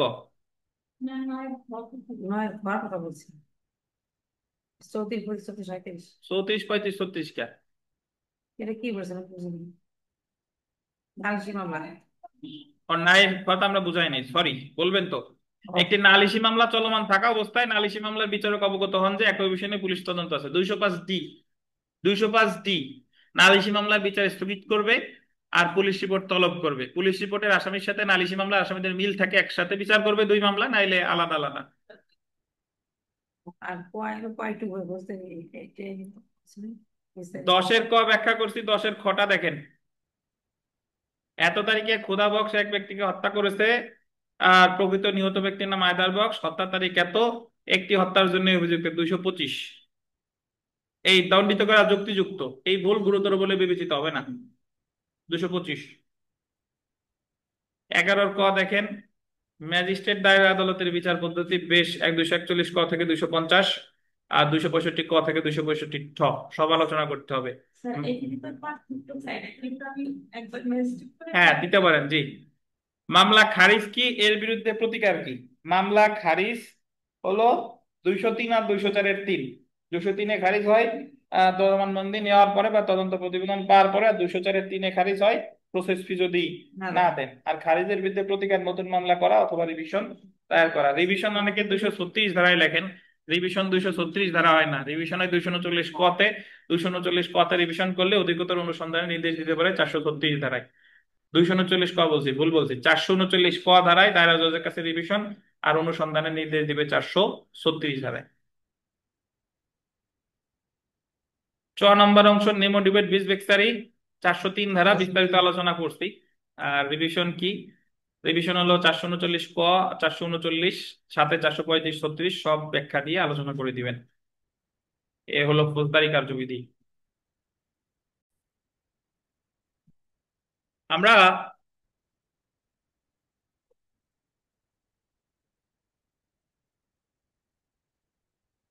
12 নং কত ধারায় বলছেন? 12 নং 403 ধারায়, নেমো ডিবেট বিস বেক্সারি 403 ধারায়। বললাম তো একবার, 403 ধারায়। চলে আসেন দণ্ডবিধির যে প্রশ্নটা। দণ্ডবিধিতে যে প্রতিরোধমূলক শাস্তির উপস্থিতি অনুপস্থিতি, এটা আসলে বোঝাবুঝির কিছু নাই, এটা যা আছে সরাসরি এটা বোঝাইলাম না।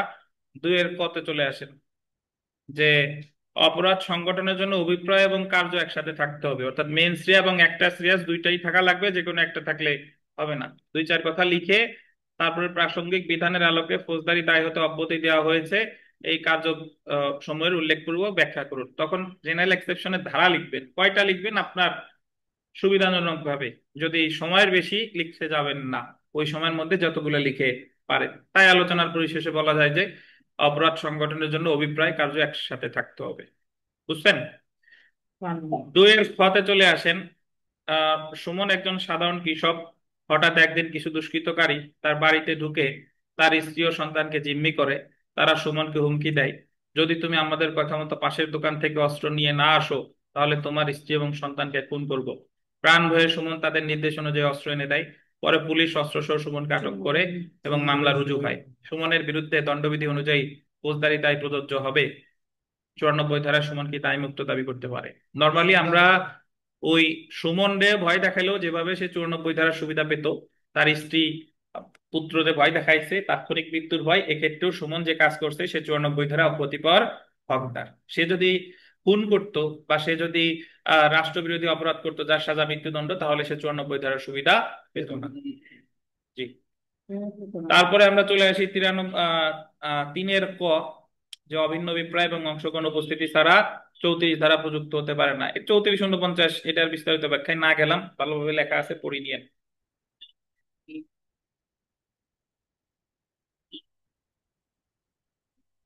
3 ক বলছে যে অভিন্ন অভিপ্রায় এবং অংশগ্রহণের অভিন্ন অভিপ্রায় ও অংশগ্রহণ উভয়ের উপস্থিতি ছাড়া 34 ধারা প্রযুক্ত হতে পারে না। এই জায়গায় আগে 34 লিখবেন, 34-এর উদাহরণ দিবেন, তারপরে 34-এর উদাহরণ দিয়ে বলবেন যে এই জায়গায় সক্রিয় অংশগ্রহণ দরকার, সক্রিয় উপস্থিতি হতেও পারে নাও পারে, বুঝছেন? আর একজন ব্যক্তিকে তার দ্বারা সংগঠিত হয়নি এমন অপরাধের জন্য দায়ী করার ক্ষেত্রে অভিন্ন অভিপ্রায় অভিন্ন উদ্দেশ্যের ভূমিকা আলোচনা করুক। তখন আবার 34 আলোচনা করবেন, আবার 149 আলোচনা করে বুঝাবেন যে 34-এর ক্ষেত্রে কয়েকজন চুরি করতে গেছে, সবাই অংশগ্রহণ করছে কিন্তু সবাই উপস্থিত ছিল না, যারা উপস্থিত ছিল না তারাও সাজা পাবে। 149-এ বলবেন যে সবাই এক জায়গায় বেআইনি সমাবেশ করছে, সবাই অংশগ্রহণ উপস্থিত ছিল, সবাই অংশগ্রহণ করে নাই, তথাপি সবাই এক জায়গায় যেহেতু উপস্থিত ছিল সবাই সাজা পেতে পারে। স্যার এই দুইয়ের কথা যে সুমন এই যে 94 ধারা অনুযায়ী দায় মুক্তি পাবে স্যার? আপনি এখনো সুমনে পড়ে আছেন? না, আমি এটা লিখছিলাম তো, এই জন্য আমি এটা সুমনে আছে। প্রশ্ন থাকলে ওই সময়ের সাথে সাথে করো। সুমন দায় মুক্তি পাবে, এখানে পাবে। লিখছিলাম। জি, পরেরটা দেখেন, 3-ক। দিনের পর শুনছি তো 39 আর আমি লিখছি, ওটা আমি পড়ছি, আমি এটা লিখছিলাম নিজে। এক্স ওয়াই কে প্রহার করে, প্রহার বুঝেন তো, মারছে, উত্তেজনার ফলে ওয়াই প্রচন্ড উত্তেজিত হয়ে পড়ে, জেড একজন দর্শক ওয়াইয়ের ক্রোধের সুবিধা গ্রহণ করার ও তার সাহায্যে এক্স কে হত্যা করার অভিপ্রায় তদন্ত উদ্দেশ্যে ওয়াইয়ের হাতে ছুরি দেয়। এটা 38 দ্বারা লিখবেন, 38 লিখবেন, নাইলে প্ররোচনা লিখবেন। এই জায়গায় একজন করছে নিন্দনীয় হত্যা আর একজন করছে খুনের সহায়তা। সুমন। অ্যাবেটমেন্ট আজকের ক্লাসে বিস্তারিত আলোচনা করছি, এই জায়গায় আসলে বোঝাবুঝির কিছু নাই। আর এই যে ঘর চুরি করতে বলছে, পোড়াইতে বলছে, চুরি করছে, এটা হলো 111, সে শুধু পোড়ানোর প্ররোচনাকারী হিসেবেই দায়ী হবে, 111। আত্মরক্ষার পরিধি ওই যা যা জানেন 96 থেকে 106 সব লিখে দিবেন। তারপরে 5-এর খ দেখেন, এটা একটু ব্যাখ্যা করার দরকার আছে। ক কে একদল ব্যক্তি খুন করার জন্য তাড়া করে, ক তাদের প্রতি গুলি বর্ষণ না করলে কার্যকরভাবে ব্যক্তিগত প্রতিরক্ষার অধিকার প্রয়োগ করতে পারে না, কিন্তু গুলি বর্ষণ করলে কয়েকটি নির্দোষ শিশুর মারা যাওয়ার বা ক্ষতিগ্রস্ত হওয়ার আশঙ্কা আছে, এটা 106। এ জায়গায় ক গুলি করার পরে যদি শিশুদের কোনো ক্ষতি হয় তবুও ক অব্যাহতি পাবে, 106, 106।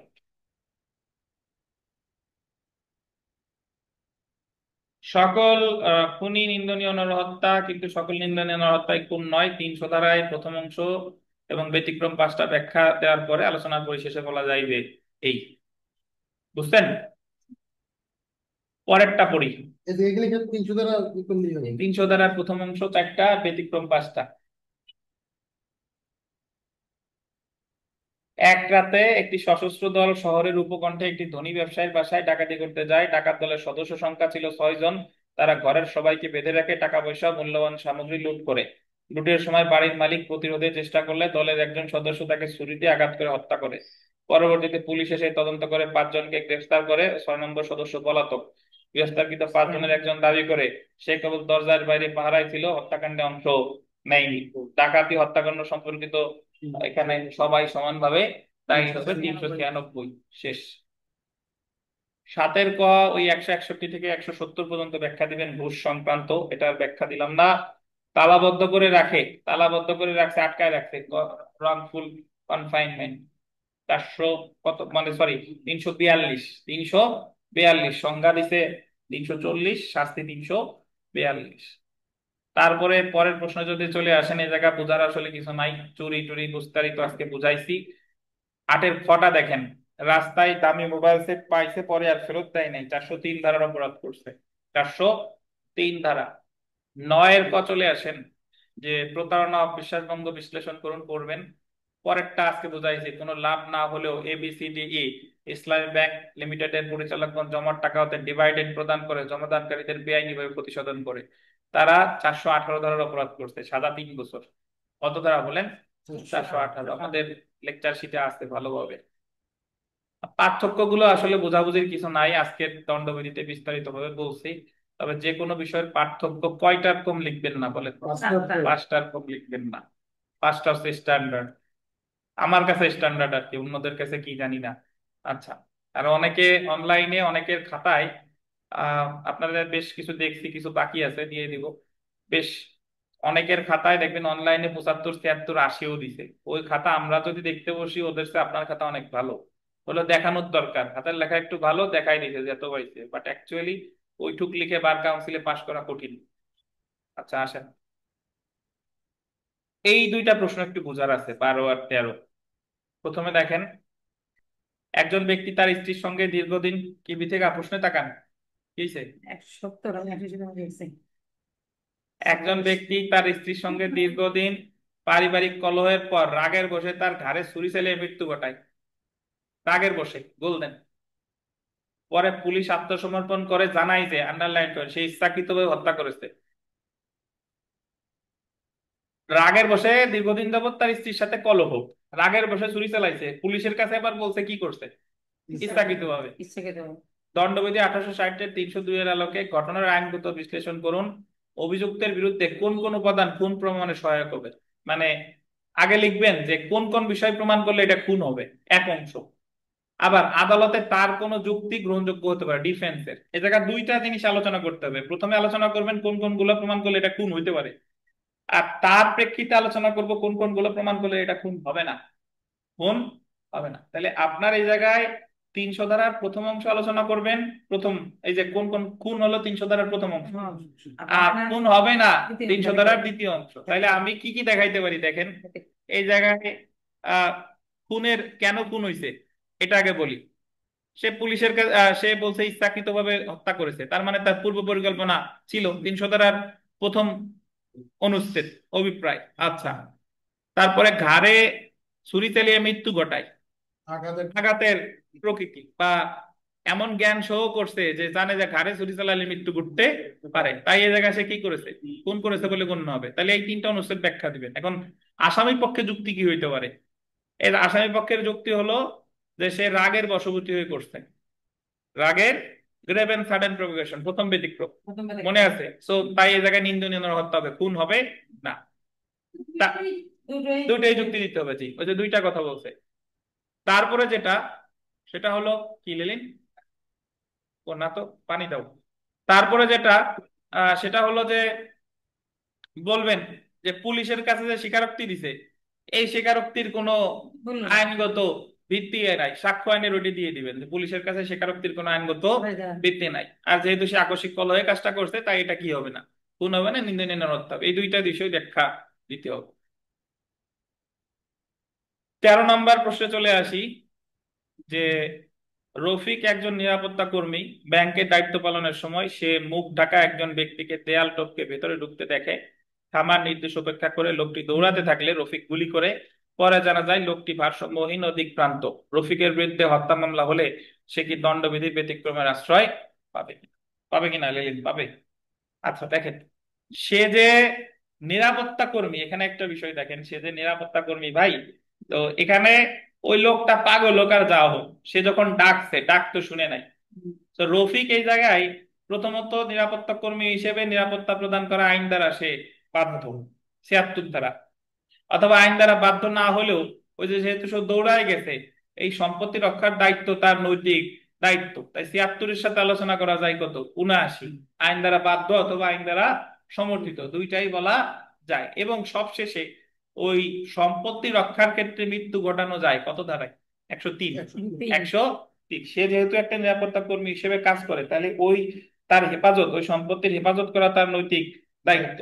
এবং রফিক যদি, এইভাবে ব্যাখ্যা দিবেন, রফিক যদি ভাবে যে সে দস্যুতা করতে আসছিল, তা দস্যুতার ক্ষেত্রে তো মৃত্যু ঘটালে সেটা কি হবে না, অপরাধ হবে না। তাহলে 103 ধারায় 4টা ক্ষেত্রে মৃত্যু ঘটানো যায়: দস্যুতা, রাতের বেলা অপথে প্রবেশ, তারপরে অগ্নিসংযোগ করে ক্ষতি সাধন, চুরি, ক্ষতি, অন্যান্য কাজ করা। তাহলে এখানে আমি বলতে পারি রফিকের ডিফেন্স হবে 76, 79 এবং 103।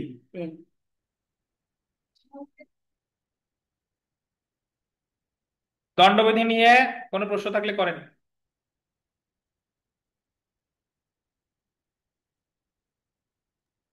স্যার এই প্রশ্নের বাইরে একটা প্রশ্ন ছিল স্যার। আমরা সাক্ষ্য আইনে দেখি the court can consider no fact without proof, গরম গরম আলোচনা করছি।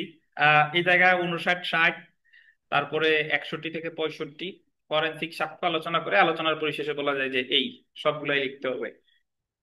কখন এবং কোন পরিস্থিতিতে দালিলিক সাক্ষ্য মৌখিক সাক্ষ্যকে বর্জন করে 59 ধারা লিখবেন, 91 থেকে 94 লিখবেন। এটা দুইয়ের কথা চলে আসি। Evidence may be given of facts in issue and relevant facts, এটা আলোচনা করেন 5 ধারা।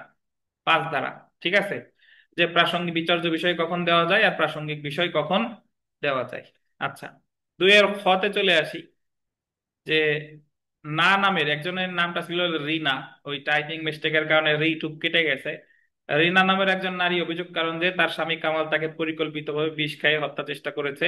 তদন্তে পুলিশ জানতে পারে ঘটনার 1 সপ্তাহ আগে কামাল তার স্ত্রীর নামে একটি জীবন বীমা করিয়েছেন, যার নমিনি সে নিজেই। জীবন বীমা করাইছে মারার জন্য, যে মরলে টাকা পয়সা পাবানি। এছাড়া ঘটনার আগের দিন কামাল ইন্টারনেটে বিষাক্ত পদার্থ সম্পর্কে অনুসন্ধান করছে। মামলার ঘটনার আগের দিন বিষাক্ত পদার্থ সম্পর্কেও, মানে মারার আগের দিন। ঘটনার পর কামাল দ্রুত হাসপাতালে না নিয়ে স্ত্রীকে 3 ঘন্টা রেখে দেন। আগে ধরেন তেঁতুল গোলানো এই সেই খাওয়াইছে যে বিষ কমে নাকি।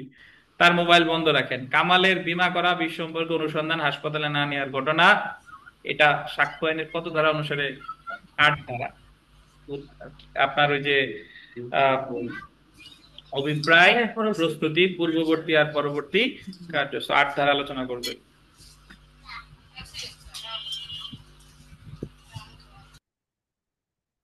তারপরে চলে আসেন 3-এর ক।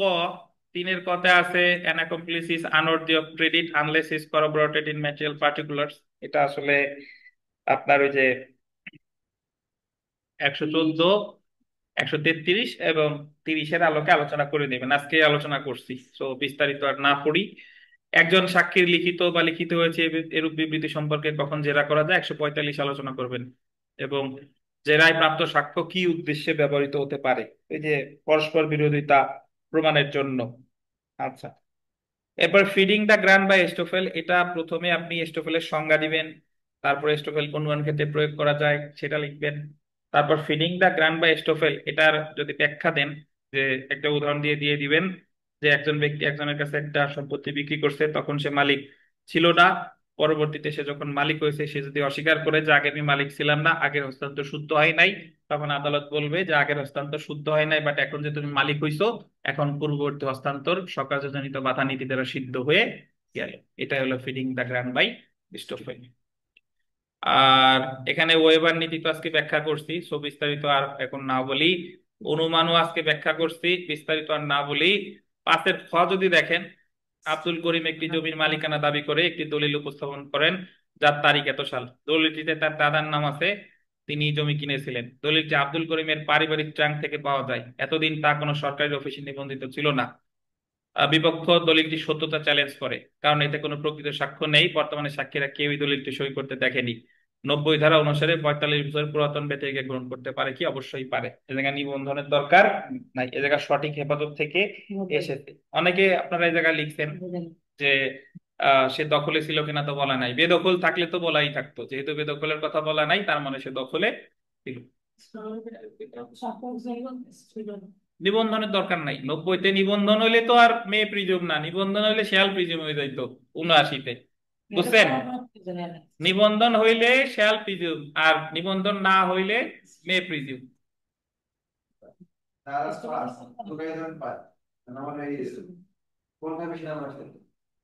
4 আর 5 দুটোই পারেন, তাই কোনটায় লেখা উচিত? 4ই লেখেন, 4 দেখেন। আমরা চলে আসি 6 নম্বর প্রশ্ন, স্বীকারোক্তি কি? এটা গেলাম না। স্বীকারোক্তি ট্রিকারোক্তি যা আছে, পুলিশ টুলিশ সব আজকে ব্যাখ্যা দিছি, স্বীকৃতিও ব্যাখ্যা দিছি। 7-এর কয়ে বিথি কাছে আসলেন কে? এস্টোফেল 115 আছে না, সেটাই বলছি। থামানো তো যাচ্ছে না, থামেন। খিদে লাগে নি আজকে? আচ্ছা, স্বীকৃতির সংজ্ঞা দিন। কতিপয় ব্যক্তি কর্তৃক বিবৃতি যে সকল শর্তে পরিস্থিতির স্বীকৃতি হতে পারে তা আলোচনা করুন। এটা অনেকে আপনারা 18, 19, 18 থেকে 21 পর্যন্ত 18 থেকে 20 পর্যন্ত লিখবেন। 17 থেকে 20, 17 থেকে 20। হুম হুম ওই যে ছয়ের ঘরতে 17:30। আচ্ছা, 7-এর ক দেখেন, evidence has to be sir weight and sir not counting. বলেন। স্যার এই যে খ নাম্বার প্রশ্নটা স্বীকৃতি স্যার, এটা ও এটা তামাদি ভাবছিলাম স্যার, আমি কি ব্যাপার 17-18 কেন তামাদি স্বীকৃতি? আচ্ছা দেখেন, evidence has to be weight and not counted, এটা আমরা জানি, আজকেই ব্যাখ্যা করছি গরম গরম। সো এটা আর না যাই। প্রাইভেট ডকুমেন্ট, পাবলিক ডকুমেন্ট, এটাও জানেন। 74, 75, 76 আলোচনা করে দিবেন জাবেদা নকল। আমরা মৃত্যুকালীন ঘোষণায় আসি। মৃত্যুকালীন ঘোষণা উহার শর্ত দিবেন, বেঁচে যাওয়ার পর 157 ধারা অনুসারে সমর্থনমূলক সাক্ষ্য হিসেবে ব্যবহার করা যাবে। পরের উদাহরণটা যদি দেখেন, যে এক্স একবার পুলিশের কাছে বলছে এক কথা, মানে ডাক্তার ডি এর নিকট প্রকাশ করে যে এনওজেড তার গায়ে দাহ্য পদার্থ ঢেলে আগুন দিয়েছে। পরে পুলিশের কাছে বলছে এনওজেড কেরোসিন ঢেলে আগুন ধরাইছে। মুমূর্ষু অবস্থায় মারা যান। এক্স এর বক্তব্যের ভিত্তিতে সাজা প্রদান করা যাবে কিনা? আপনি বলবেন যে এক্স এর বক্তব্য শুধু এই মৃত্যুকালীন ঘোষণার উপর ভিত্তি করে সাজা প্রদান করা উচিত হবে না, যদি এটার সাথে সমর্থনমূলক সাক্ষ্য থাকে তাহলে আদালত সাজা প্রদান করতে পারে। Expert opinion needs very careful examination. 45 ধারা ওই 13টা বিষয় দিয়ে ব্যাখ্যা দিয়ে বলে দিবেন। আজকেই আলোচনা করছি জুডিশিয়াল নোটিশ সমূহ কি কি, যেগুলো আদালতে উপস্থাপন করলে প্রমাণের দরকার নাই, আদালত প্রমাণিত ধরে নিবেন, সেটাই জুডিশিয়াল নোটিশ। 57 ধারায় 11টা আছে, যে কয়টা পারেন লিখে দিবেন। প্রমাণের দায়িত্ব তো বললাম, প্রমাণের দায়ভার সংক্রান্ত বিধানাবলী 101 থেকে 111।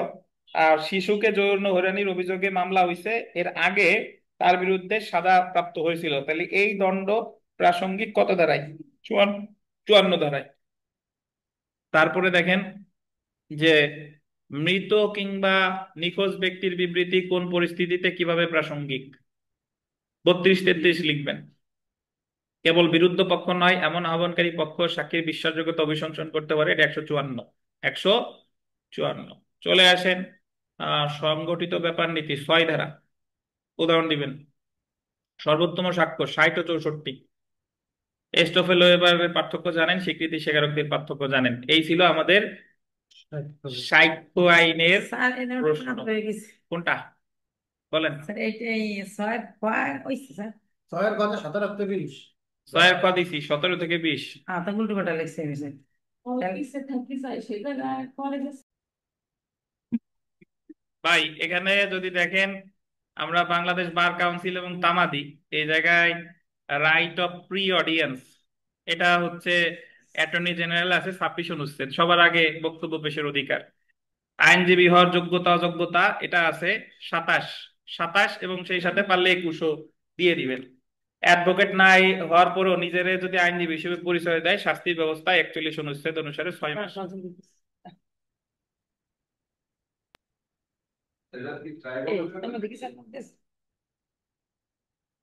এটা মামলা ট্রাইব্যুনাল দিতে পারে, বা মামলা করলে যে বিধান দেখেন। না দিলে এই জায়গা আছে দিদি, এই জন্য। আচ্ছা দেখেন, পাইছেন? ওই যে হয় 1-এর খ দেখেন, 42 বছর বয়স্ক ব্যক্তি গোল দিবেন বেসরকারি চাকরি থেকে বরখাস্ত হয়েছে 2020-এ, পাইছে। আর 2021 সালে আইনজীবী তালিকাভুক্ত পরীক্ষা দিতে চান। তো শুভাকাঙ্ক্ষী হিসেবে তারে পরামর্শ দেব যে তুমি পরীক্ষা দাও, সমস্যা নাই। যদি সরকারি চাকরি হইতে বরখাস্ত হইতা তাহলে 2 বছর পরীক্ষা পর। দিতে পারতা না, কিন্তু বেসরকারি চাকরির ক্ষেত্রে এটা প্রযোজ্য না। কিন্তু আবার ওই 6 মাসের কথা আছে। কেন 6 মাস? তারপরে একেবারেই সাথে ওটা তো বলো। এটা 6 মাস কেন? দেখেন, 6 মাস। the period of limitation cannot be extended. Period of limitation মানে তামাদি মেয়াদ cannot be extended, বর্ধিত করা যাবে না, even if the parties involved agree to it, যারা এখানে আছে উভয় পার্টি যদি একমত হয়ও। 3 ধারা, আর ব্যাখ্যা দিলাম না। আর এই জায়গায় একটা মামলা রায় দিছে এত তারিখ, ডিক্রি দিছে 16/9, আর সংশোধন করছে 30/9-তে সংশোধনের আবেদন করছেন, 30/10-15-তে সংশোধন করছে। 20 তারিখ না এই 30-এর মধ্যে, এই 3 বছরের মধ্যে জারি মামলা করতে হবে, মামলা করছে 30/10-18। সো এটা তামাদি দ্বারা বাড়িতে হবে না, কারণ 182 অনুচ্ছেদের বিধান অনুসারে যেদিন ডিগ্রি সংশোধন করবে সেদিন থেকে 3 বছর। এটা কি 182 আছে? হ্যাঁ। কন্ডোনেশন অফ ডিলে কি? লিমিটেশন অ্যাক্ট অনুসারে গোল দেবেন। মূল মামলা এবং দরখাস্তের ক্ষেত্রে ধারণটাই ব্যাখ্যা করুন। 5 ও 14 দুইটাই ব্যাখ্যা দিবেন। 5 ও 14। এই জায়গায় খাস দখলের ডিক্রি পান এত তারিখ, রদ রহিতের জন্য মামলা করলে এত তারিখে 6 মাসের স্থগিত করেন। তাহলে 2002 থেকে 2020-এর ফেব্রুয়ারির 20 থেকে 6 মাস, মানে আগস্ট। আগস্টের আহ, আগস্টের 20 থেকে 3 বছরের মধ্যে মামলা করতে হবে। কিন্তু সে মামলা করছে নভেম্বর মাসের 23, মানে করা উচিত ছিল আগস্ট মাসে, বাট করছে সে 3 বছর 3 মাস পরে। 3 বছর 3 মাস পরে, তাহলে এটা তার তামাদি দ্বারা কি হবে? বাড়িত হবে। এ হলো কথা। খ অংশে চলে আসেন। Not all disabilities are legal disabilities in the eyes of law. 6 ধারা ব্যাখ্যা করবেন বিস্তারিত। তাই আলোচনার পরিশেষে বলা যায় যে not all disabilities are legal disability, মানে সকল অপরগতাই আইনের দৃষ্টিতে বৈধ অপরগতা নয়। ব্যাখ্যা করুন। আর আপনি কানা হলে তো হবে না, পাগল হওয়া লাগবে, পাগল হওয়া লাগবে, উন্মাদ হবে, জড়বুদ্ধি। উন্মাদ হবে। আপনি অসুস্থ হইলেন, হ্যাঁ, এটার অর্থ হলো সকল অপরগতাই আইনের দৃষ্টিতে বৈধ অপরগতা নয়। আইনের দৃষ্টিতে বৈধ অপরগতা মাত্র 3টা: নাবালকত্ব, উন্মাদ, জড়বুদ্ধি। আমি কানা খোড়া হলে এটা অপরাধ হিসাবে নেওয়া যাবে। আচ্ছা, নাবালক এক্স এর সম্পত্তি তার মাতা ওয়াইয়ের বৈধত্ব কর্তৃত্ব ছাড়াই 2012 সালে বিক্রয় করেন, 18 সালে সাবালক হয়, তার মামলা করতে হবে সাবালক হওয়ার 3 বছরের মধ্যে 44 অনুচ্ছেদ অনুসারে। বাট সে করছে 2023 সালে, তাই তার মামলা তামাদি দ্বারা কি হবে? বাড়ি। তারপরে যদি বলেন তামাদি আইনের 12, তারপর 5 12, এত পড়ছি। তামাদি মেয়াদ গণনার ক্ষেত্রে কোন কোন দিন বাদ যায়?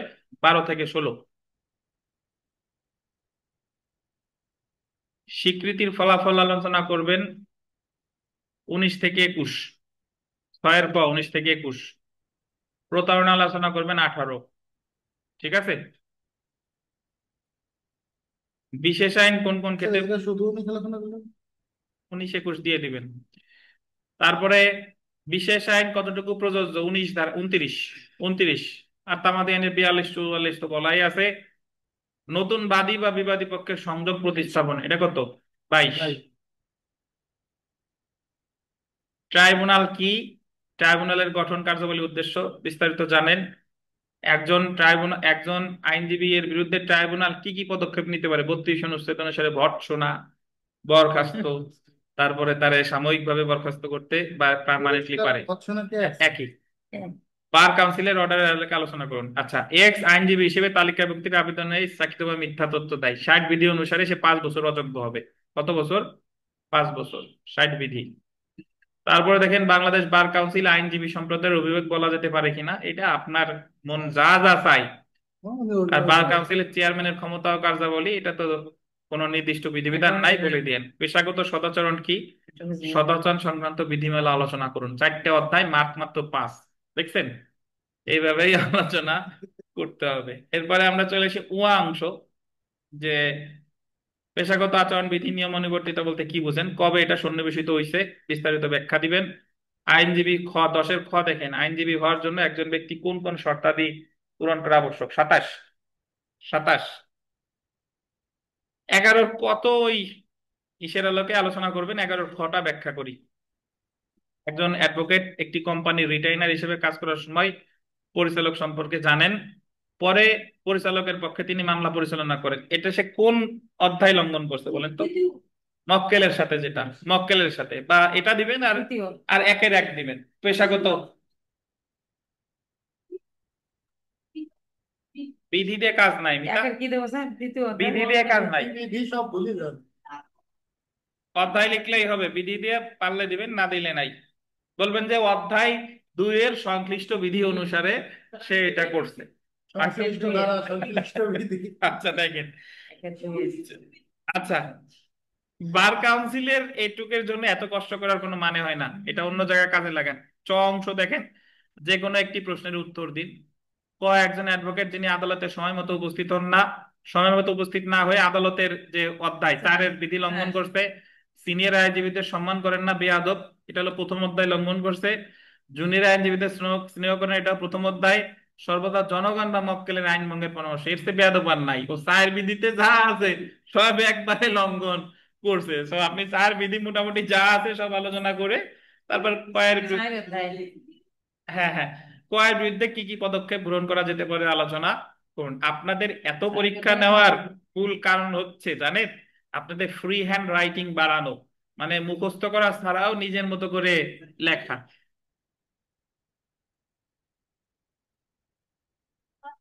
ট্রাইব্যুনালে অভিযোগ করলে ট্রাইব্যুনাল 32 অনুসারে তারে ভর্ৎসনা করবে, তিরস্কার করবে, যা যা মন চাই তাই তাই করবে।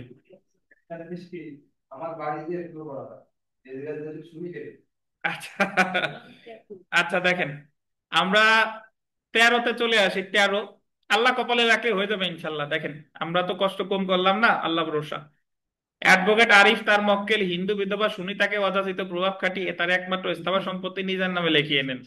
হিন্দু বিধবা সুনিতা অ্যাডভোকেট আরিফের বিরুদ্ধে বাংলাদেশ বার কাউন্সিল অভিযোগ করতে চান।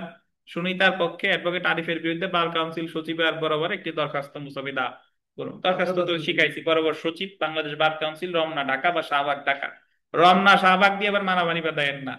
তারপরে অ্যাডভোকেট আরিফের বিরুদ্ধে পেশাগত সদাচরণ লঙ্ঘনের কারণে পদক্ষেপ।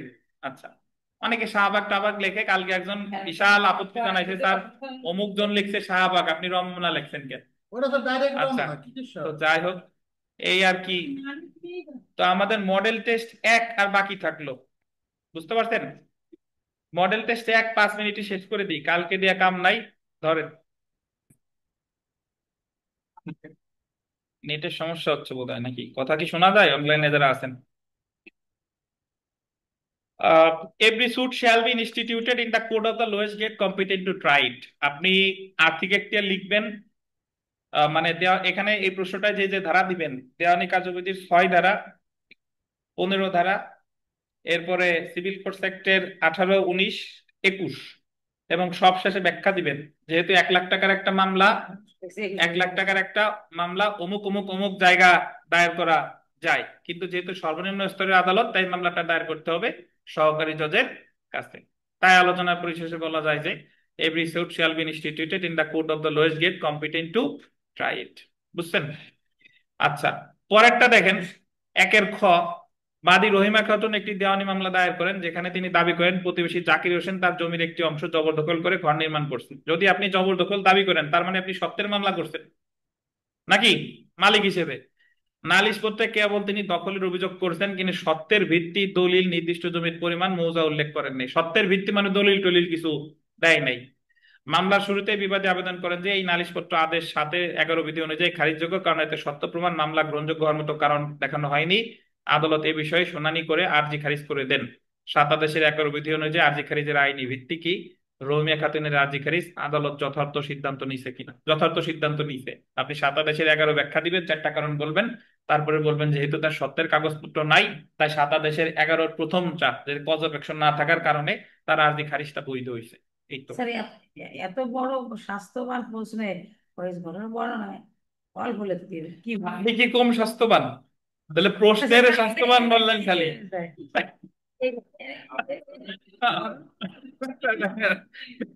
আপনার এখানে কম দেওয়া সম্ভব? এই বিষয়ে আরো এই লেখা হয়ে যায় জি।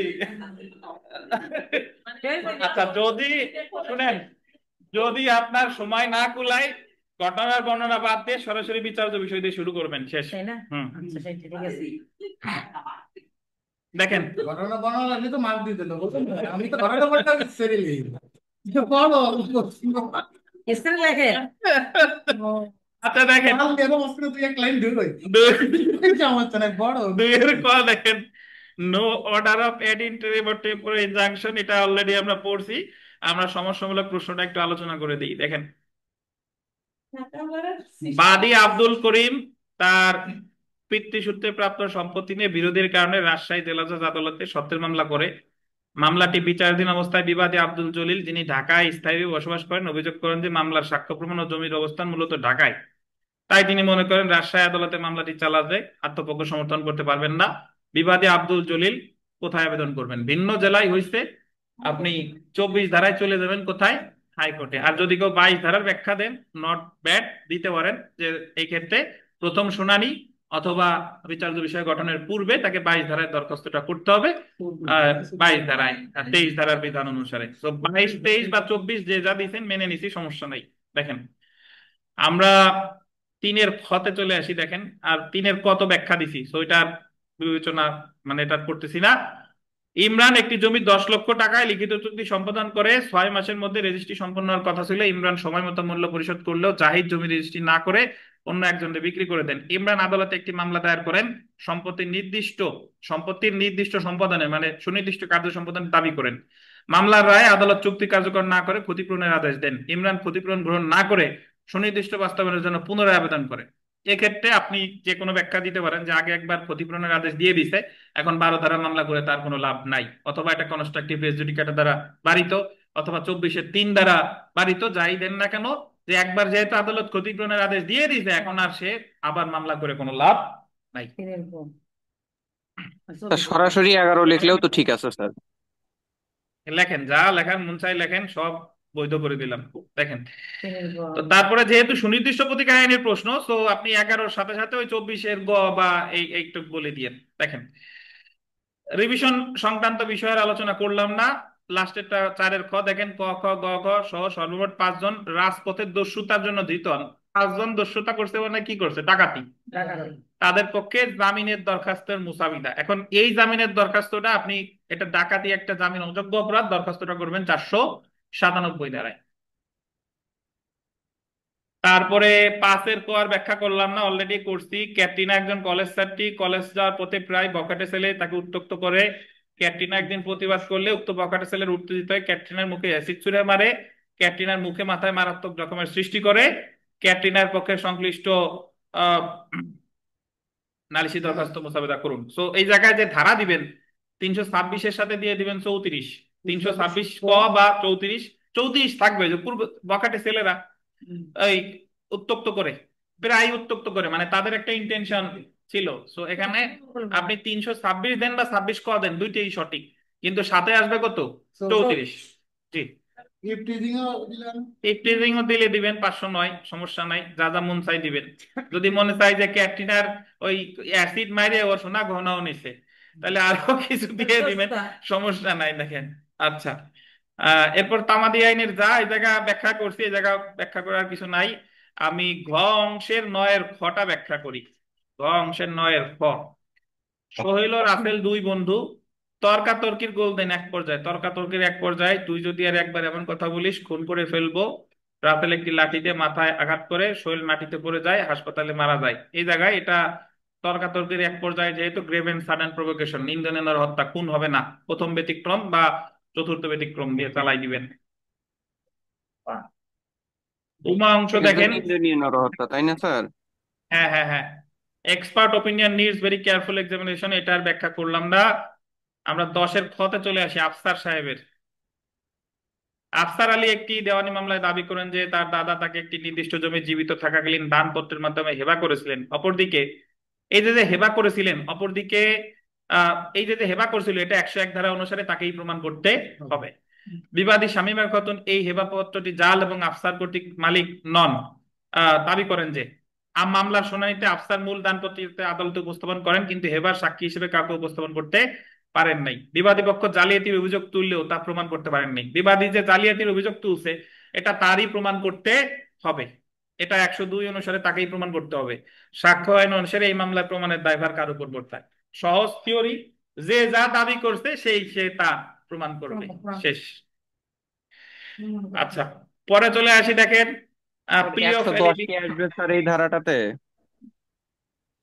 দিবেন, যৌক্তিকতা থাকলে ওই অবশ্যই যে দিবেন। দেখেন মালিক নয় স্যার বলতিছে। হ্যাঁ, দিতে পারেন। দেখেন আমরা জি স্যার। এখানে 11-র খতে চলে আসি।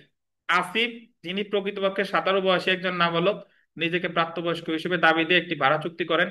বাণিজ্যিক দোকানে 1 বছরের জন্য ভাড়া নেন। দোকান মালিক মাহফুজ তার বয়স যাচাই না করে বুঝিয়ে দেন। 4 মাস পরে আসিফ দোকান ছেড়ে চলে যান এবং বাকি ভাড়া দিতে অস্বীকার করেন। মাহফুজ আদালতে মামলা করেন এবং বলেন যেহেতু আসিফ নিজেকে প্রাপ্তবয়স্ক হিসেবে পরিচয় দিয়ে চুক্তি করেছেন, তাই তিনি 115 ধারা অনুসারে আইস্টোফেলের আওতায় পড়বেন। তার বয়স এখন অজুহাত হতে পারে না। আসিফ বলেন তিনি নাবালক ছিলেন, তাই চুক্তিটি আইনত বাতিলযোগ্য।